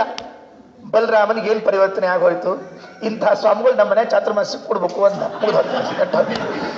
ಹಾಗಾಯ್ತು ಪರಿಸ್ಥಿತಿ. ಕೂಡಿಸ್ಬಾರ್ದು ಇಂಥ ಸ್ವಾಮಿಗಳು ಚಾತುರ್ಮಾಸ್ಯಕ್ಕೆ. ಕೂಡಿಸಿದ್ರೆ ಮನೆಯಲ್ಲಿ ಇದ್ದವ್ರು ಕನ್ಯಾಕೃಷ್ಣ ಆಗ್ಬಿಡ. ಅದಕ್ಕೆ ಏನಾಯ್ತು ಅಂತಂದ್ರೆ ನಮಸ್ಕಾರ ಮಾಡಿಬಿಟ್ರು, ನಡಿಲ್ಲಾಯರು, ಬಾಯಿಗೆ ಬರಲಿಲ್ಲ ಪಾಪ. ಅನುತ್ತರಜ್ಞ ಸತಮರ್ಥಯನ್ ಪುನಃ ಯತೀಂದ್ರಮಾನಮ್ಯಗತ ಪ್ರಿಯಾಯುತಃ ಗೃಹೇ ವಸಂಕಲ್ಪ ಸಮಾಕ್ಷಣಾನ್ನಯನ್ ಸುತಾನನೇಂದೋರನಿಶಂ ತತೋ ಸ್ಮರತ್. ಅನುತ್ತರಜ್ಞ, ಏನು ಉತ್ತರ ಕೊಡಬೇಕು ಅಂತ ಗೊತ್ತಾಗಿಲ್ಲ. ಏನ್ ಕೊಡ್ಬೇಕ್ರಿ? ಹಿಂಗೆ ಮಾತಾಡ್ಬಿಟ್ರೆ ದೇವರ ಪರ್ಮಿಷನ್ ಕೊಡಿಸ್ಬಿಟ್ಟ, ನಿಮ್ಮಿಂದ ಕೊಡಿಸ್ಬಿಟ್ಟ, ಹಿಂಗ ಏನ್ ಮಾತಾಡ್ಬೇಕು? ಅನುತ್ತರಜ್ಞ ಸತಮರ್ಥಯನ್ ಪುನಃ ಅರ್ಥಯಂತಂ. ಬೇಡೋ ವಾಸುದೇವ, ಸನ್ಯಾಸ ತಗೋಬೇಡ್ವೋ, ನಮಗಾಗೋದಿಲ್ವೋ, ಬಿಟ್ಟು ಹೋಗ್ಬೇಡ್ವೋ. ಎಷ್ಟು ಗೋಳಾಡ್ಬೇಡ. ತಂದೆ ಸಂಕಟ ಎಷ್ಟಿರ್ಬೇಕು, ತಾಯಿ ಸಂಕಟ ಎಷ್ಟಿರ್ಬೇಕು. ಹಣದ ಅಮ್ಮ ಮಗ ಸನ್ಯಾಸ ತಗೊಂಡು ಹೋಗ್ತಿ, ಏನಪ್ಪ ಎಲ್ಲ ಮುಗಿದು ಹೋಗಿತ್ತು, ಲಗ್ನ ಆಗಿತ್ತು, ಮಕ್ಕಳಾಗಿದ್ವು, ಮನೆಗಿನಿ ಎಲ್ಲ ಬರೋಬ್ಬರಿ ಇತ್ತು, ಇನ್ನು ಇಲ್ಲಿದ್ರೇನು ಅಲ್ಲಿದ್ರೇನು, ಎಲ್ಲಿದ್ರು ಅಷ್ಟ. ಇಲ್ಲಿ ತಿನ್ನೋದು 1 ಕಿಲೋ ಗಂಜಿ, ಅಲ್ಲಿ ತಿನ್ನೋದು 1 ಗಂಜಿ ಕಿಲೋ ಅಂತ ಹಿಂಗಿದ್ರೆ ಹ್ಞೂ ಅನ್ಬೇಕು. ಏನೂ ಕಂಡಿಲ್ಲ ಈ ಹುಡುಗ, ಒಮ್ಮೆ ಹೋಗ್ಬಿಟ್ರೆ ಏನ್ ಪರಿಸ್ಥಿತಿ? ಯತೀಂದ್ರಂ ಪುನಃ ಅರ್ಥಯನ್. ಯಾವಾಗ ನಮ್ಮ ಮಗ ಇವ ಕೇಳಂಗಿಲ್ಲ ಅಂತ ಗೊತ್ತಾತು, ಅಚ್ಯುತ ಪ್ರೇಕ್ಷಾತ್ರ ಕಡೆ ಹೋದ್ರು. ಸ್ವಾಮಿಗಳಿಗೆ ನಮಸ್ಕಾರ ಹಾಕಿದ್ರು ಗಂಡ ಹೆಂಡತಿ. ಏನಂತೀರಿ? ನಡಿಲ್ಲ ಇರಿ ಅಂದ್ರು. ನಾವನ್ನೋದಲ್ಲ, ನೀವೇನಂತೀರಿ ಹೇಳ್ರಿ ಅಂದ್ರು ಅವರು. ಯಾಕೆ ಏನು ಅನ್ಬೇಕು? ನಿಮ್ಮ ಶಿಷ್ಯನೇನೋ ಸ್ವೀಕಾರ ಮಾಡ್ತೀರಿ ಅಂತ ಕೂತೀರಂತೆ. ಇಷ್ಟು ಮುದ್ದಾದ ಶಿಷ್ಯ ಎಲ್ಲಿ ಸಿಗ್ತಾನೋ? ನಿನ್ನ 12 ವರ್ಷದ ಪುಣ್ಯ ನಂಗೆ ಒಂಚೂರು ಉಣ್ಲಿಕ್ಕೆ ಬಿಡೋ ಅಂದ್ರು. ಸ್ವಾಮಿ ಇಂಥ ಮಾತಾಡಬೇಡ್ರಿ ಅಂದ್ರು. ಇಂಥವೇ ಉದ್ದುದ್ದು ಮಾತಾಡ್ತಿರ್ತೀರಿ ಪ್ರವಚನ ಕೂತಾಗೆಲ್ಲ ನೀವು. ಬರ್ರಿ ಮನೆಗೆ ಗೊತ್ತಾಗ್ತದೆ ಒಂದ್ಸಲ. ನೀವೆಲ್ಲ ಬಿಟ್ಟವರು, ನಿಮಗೇನು ಸಂಬಂಧ ಇಲ್ಲ, ಸೂತ್ರ ಇಲ್ಲ, ನಮ್ಮ ಹುಡುಗರು ನಿಮಗೆ ಕೊಟ್ಟು ಏನು ಮಾಡ್ಬೇಕು ಅಂದ್ರು. ಬೇಡಪ್ಪ, ಇರ್ಲಿ ಬಿಡು ಸ್ವಾಮಿಗಳೇ, ನಾವು ಪರ್ಮಿಷನ್ ಕೊಟ್ಟಿಲ್ಲ, ನೀವು ಆಶ್ರಮ ಕೊಡಬಾರ್ದು. ಯತೀಂದ್ರ ಮಾನಮ್ಯ, ಬ್ಯಾಡ್ರಿ ಸ್ವಾಮಿಗಳ ಕೊಡಬೇಡ್ರಿ ನಮ್ಮ ಹುಡುಗಗೆ. ಹುಡುಗನ ಕೇಳ್ಕೊಂಡ್ರು, ಗುರುಗಳನ್ನ ಕೇಳ್ಕೊಂಡ್ರು, ಗುರು ಶಿಷ್ಯ ಇಬ್ರು ಬರ್ಲಿಲ್ರಿ. ಅವ್ರು ಕೊಡ್ತೀನಿ ಅಂತ ಕೂತಾರೆ, ಇವ್ರು ತಗೋತೀನಿ ಅಂತ ಕೂತಾರೆ. ಇವ್ರೇನ್ ಮಾಡ್ತಾರೆ ಪಾಪ, ಮನೆಗೆ ಹೋದ ಸೀದಾ ಗೃಹೇ ವಸನ್ ಪ್ರಿಯಾಯುತ, ಹೆಂಡತಿನ ಕರ್ಕೊಂಡು ಬಂದ ದಾರಿಗಂತರೂ ಸುಮ್ಕಿಲ್ಲ, ಮನೆಗೆ ಹೋದ ತಿರುಗಿ ಕಲ್ಪ ಸಮಾನ್ ಕ್ಷಣಾನ್ನಯನ್, ಒಂದೊಂದು ಕ್ಷಣ ಕಳೆಯೋದು ಕಷ್ಟ ಆಯ್ತಂತ. ಎಷ್ಟು ಕಷ್ಟ ಆಗ್ಬೇಡ. ಮನೆಯಲ್ಲಿ ಮಗ ಅಡ್ಡಾಡ್ಕೊಂಡಿರ್ತಿತ್ತು, ಇಲ್ಲಿ ಕೂತಿರ್ತಿತ್ತು, ಅಲ್ಲಿ ಕೂತಿರ್ತಿತ್ತು, ಅಪ್ಪ ಅಂತಿತ್ತು, ಅಮ್ಮ ಅಂತಿತ್ತು, ಊಟಕ್ಕೆ ಹಾಕ್ತೀಯ ಅನ್ಬೇಕು, ಹಸಿವೆ ಆಗಿದೆ ಏನ್ಬೇಕು, ಅಕ್ಕನ ಜೊತೆಗೆ ಆಟ ಆಡಬೇಕು. ಮನೆಯಲ್ಲಿ ಇಲ್ವೇ ಇಲ್ಲ. ಆ ಆಕಾಶ ರಾಜ ಪದ್ಮಾವತಿಯನ್ನು ಕೊಟ್ಟು ಕಳಿಸ್ಬೇಕಾದ್ರೆ ಒಂದು ಗೊಳೋ ಅಂತ ಹೇಳ್ತೀನಿ. ಅಯ್ಯೋ ಪದ್ಮಾವತಿ, ನೀ ಹೋಗ್ಬಿಟ್ಟಿದ್ರೆ ಮನೆಯಲ್ಲಿ ಯಾರು ನಮ್ಮನ್ನು, ಎಷ್ಟು ದುಃಖ ಆಯಿತು. ಆಕಿ ಮಹಾಲಕ್ಷ್ಮಿ, ಆಕಿನ ಕೊಟ್ಟು ಕಳಿಸ್ಬೇಕಾದ್ರೆ ಅಷ್ಟು ದುಃಖ. ಇವರು ಮುಖ್ಯ ಪ್ರಾಣದೇವರು, ಇವ್ರನ್ನ ಕೊಟ್ಟು ಕಳಿಸ್ಲಿಕ್ಕೆ ಆಗ್ತದೆ ಎಲ್ಲರೂ? ಏನು ದುಃಖ ಆಗಿರ್ಬೇಡ್ರಿ. ತೋಂಡಮಾನಂತರೂ ಹಿಡ್ಕೊಂಡು ಹತ್ತ ಬಿಟ್ರಿ ಪದ್ಮಾವತಿನ. ಹೇಳ್ತೀನಿ, ಬೇಡ ಇನ್ನೇನು ಬೇಡ, ಲಗ್ನ ಮಾಡಿ ಕೊಟ್ಟದ, ಇನ್ನು ಬ್ಯಾಡ ಇಲ್ಲ ಬೇಕಿಲ್ಲ, ಹಿಂಗಾಗ್ತಿರ್ತದೆ ಅದು. ಬ್ಯಾಡಿಲ್ಲ ಬೇಕಿಲ್ಲ, ಲಗ್ನ ಆದ್ಮೇಲೆ ಕಳಿಸಬೇಕಾಗ್ತಿರ್ತದೆ. ಈ ಹುಡುಗ ಇದು ಮನೆಯಲ್ಲಿ ಇಲ್ಲ, ಎಲ್ಲಿ ದೇವರ ಮನೆಯಲ್ಲಿ ಹೋಗಿ ಕೂತು ನಡಿಲ್ಲ ಇವರು ಪೂಜೆ ಮಾಡಬೇಕು ಅಂದ್ರೆ ಮನಸ್ಸೇ ಬರ್ತಿಲ್ಲ ಅವ್ರಿಗೆ. ಯಾಕೆ, ಅಲ್ಲೇ ಪಕ್ಕದಲ್ಲಿ ಕೂತು ಅನೇಕ ಮಾಡ್ತಾ ಇದ್ದ ಈ ವಾಸುದೇವ, ಅಲ್ಲಿ ನೋಡ್ತಾರೆ ಜಾಗದಲ್ಲಿ ಕಾಣಿಸ್ತಿಲ್ಲ. ಎಷ್ಟು ದುಃಖ ಆಗ್ಬೇಡ ನೋಡ್ರಿ. ಅಲ್ಲಿದ್ದ ಮಗು ಕಾಣಿಸ್ತಿಲ್ಲ ಅಂದ್ರೆ ಏನಾಗ್ಬೇಡ. ಊಟಕ್ಕೆ ಕೂಡಬೇಕು ಅಂತ ಬಂದ್ರೆ ಪಕ್ಕದಲ್ಲಿ ಒಂದು ಎಲೆ ಇರಬೇಕು, ನಡಿಲ್ಲ ವಾಸುದೇವಂದು ಇಲ್ಲ, ವಾಸುದೇವ ಇಲ್ಲ ಅಲ್ಲಿ. ಅವರ ಕೊಬ್ಬಕ್ಕೆ ಕೂತಾಳ, ಊಟ ಹೋಗ್ತಿಲ್ಲ. ಕ್ಷಣ ಒಂದೊಂದು ಕ್ಷಣ ಯುಗ ಆಯ್ತಂತೆ ಅವರಿಗೆ. ಏನ್ 4 ದಿವಸ ಬಿಟ್ಟು, ಬಹಳ ದಿವಸ ಇಲ್ಲ, 4 ದಿವಸದಲ್ಲಿ ಗೃಹೇ ವಸನ್ ಕಲ್ಪ ಸಮಾನ್ ಕ್ಷಣಾನ್ನಯನ್. ತಲೆ ಮೇಲೆ ಕೈ ಹೊತ್ತು ಕೂತರು. ವೇದವತಿಗಂತೂ ಏನೋ ತೋರ್ತಿಲ್ಲ, ಅಡಿಗೆ ಮಾಡ್ಲಿಕ್ಕೆ ಆಗೋಲ್ತು, ಏನು ಮನೆ ಕೆಲಸ ಮಾಡ್ಲಿಕ್ಕೆ ಎಲ್ಲ ಅಲ್ಲಲ್ಲೇ ಇಟ್ಬಿಡೋದು, ಅಲ್ಲಲ್ಲೇ ಕೂತ್ಬಿಡೋದು, ತಲೆ ಮೇಲೆ ಕೈ ಹೊತ್ಕೊಳ್ಳೋದು. ಅಕ್ಕ ಬರಬೇಕು, ಅಮ್ಮ ಬಾ, ತಮ್ಮ ಬರ್ತಾನೆ ಬಾ, ಎಲ್ಲ ಹೋಗಲ್ಲ ಬಾ ಅನ್ಬೇಕು. ಅವ್ ಹೆಣ್ಮಕ್ಳಿಗೆ ಏನು ತಿಳಿಬೇಕ್ರಿ ಎಲ್ಲರ. ಇವು ಆಶ್ರಮ ತಗೊಳಿಕ್ ಹೋಗ್ಯಾರ, ಏನು ಆಶ್ರಮ ಏನು, ಯಾವ ಶ್ರಮ ಇಲ್ಲ, ಏನಿಲ್ಲ ಗೊತ್ತೇ ಇಲ್ಲ. ಮನೆಯೆಲ್ಲ ಖಾಲಿ ಶೂನ್ಯ. 4 ದಿವಸ ಕಳೆದಿದ್ರೆ ಕ್ಷಣ ಹೆಂಗಾಯಿತು ಅಂದ್ರೆ ಗೃಹೇ ವಸನ್ ಕಲ್ಪ ಸಮಾನ್ ಕ್ಷಣಾನ್ನಯನ್. ಯಾಕೆ? ಅದಕ್ಕೆ ಮಧ್ವಾಚಾರ್ಯ ಅಂತಾರೆ ಒಂದು ಕಡೆ ಗ್ರಂಥದಲ್ಲಿ ಹೇಳುವಾಗ, ಸುಖ ಇದ್ದಾಗ 16 ದಿನಗಳು ಕೂಡ ಕ್ಷಣದಲ್ಲಿ ಹಿಂಗೆ ಹೋಗ್ಬಿಡ್ತಾವಂತ. ಏನ ಮನೆಗೆ ಮಗಳು ಅಳಿಯ ಬಂದಿರ್ತಾರೆ, 15 ದಿವಸ ಆಗುತ್ತೆ. ಅದು 15 ದಿವಸ ನಿನ್ನೆ ಬಂದಿದ್ರಿ, ನಿನ್ನೇನು ಬಂದಿದ್ದಾರೆ, ಹೋದ ವಾರ ಅಂತ ಅದು ಹಿಂದಿನ ವಾರ ಬಂದಿದ್ರು, ನಿನ್ನೆ ಬಂದಿರಂತ. ಸುಖದಲ್ಲಿ ಇದ್ದಾಗ ಹೀಗಾಗ್ತದೆ, ಕ್ಷಣ ಕಳೆದು ಗೊತ್ತಾಗೋದಿಲ್ಲ. ಈ ದುಃಖದಲ್ಲಿ ಇದ್ದಾಗ ಯಾರು ಹೋಗಿರ್ತಾರೆ ನೋಡ್ರಿ, 10 ದಿವಸ ಹೋಗೋ ತನಕ ಮುಗಿಯೋದ್ರೆ ಸಾಕಾಗಿ ಹೋಗಿತ್ರಿ 10 ದಿವಸ. ಏನು ಇವನೇ ಹೋದ್ರ ಗತಿ ಹೋಗಿರಲೇ ಇಲ್ಲ.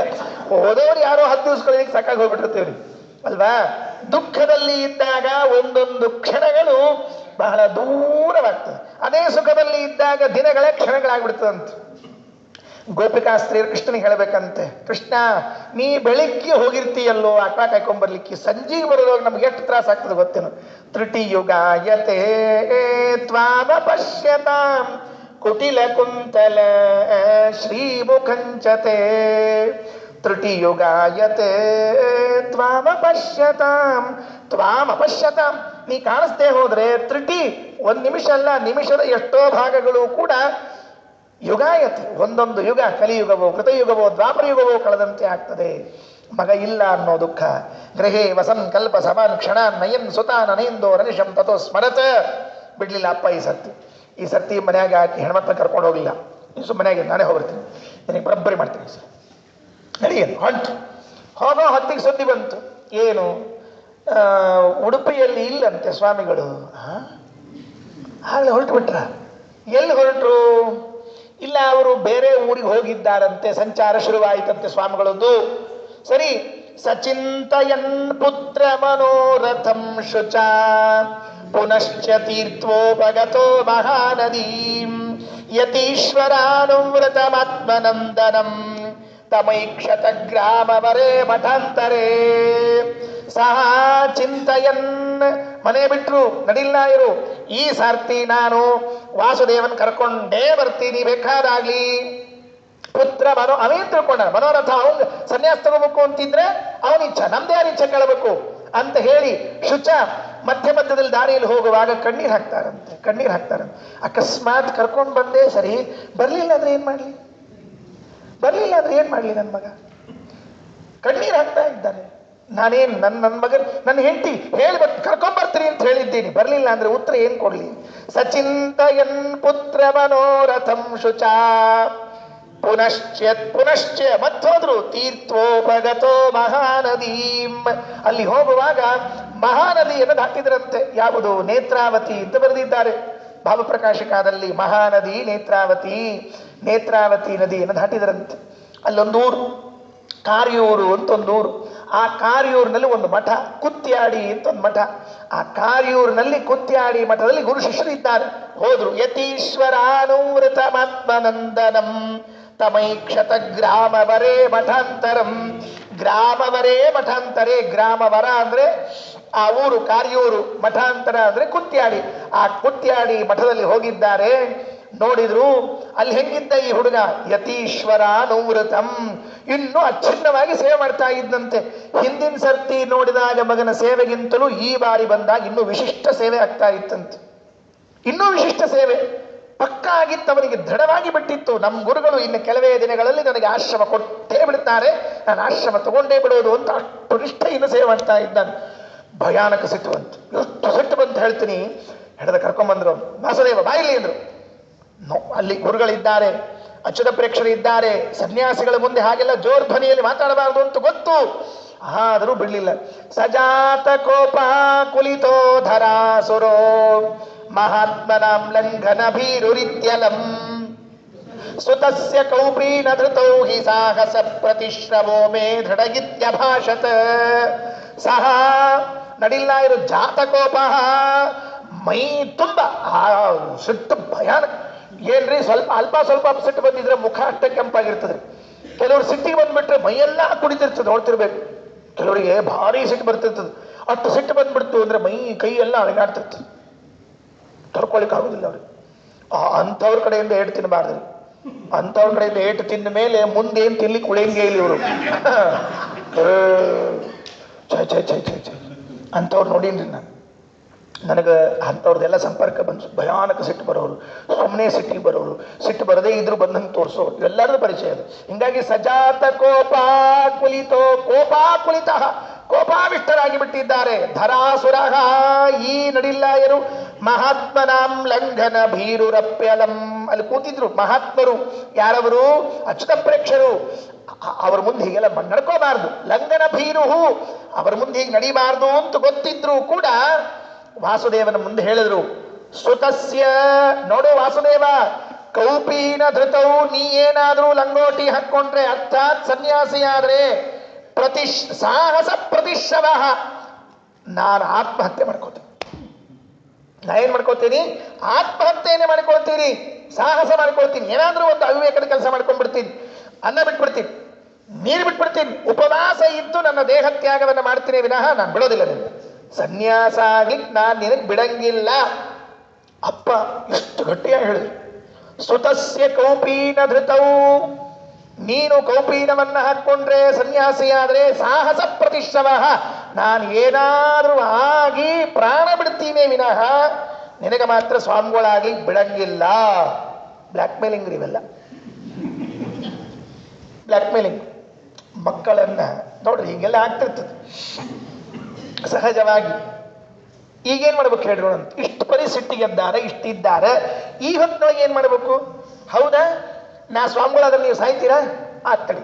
ಕ್ಷಣೇನ ಕೌಪೀನ ಧರೋ ನಿಜಂ ಪಟಂ ವಿದಾರ್ಯ ಹೇತಾತ ಕುರುಷ್ವ ಸಾಹಸಂ ಇತೀಮ ಮುಕ್ತ್ವಾ ಪ್ರಭುರಬ್ರವೀತ್ ಪುನಃ ಶುಭಾಂತರಾಯಂ ನ ಭವಂಶ್ಚರೇದಿತಿ.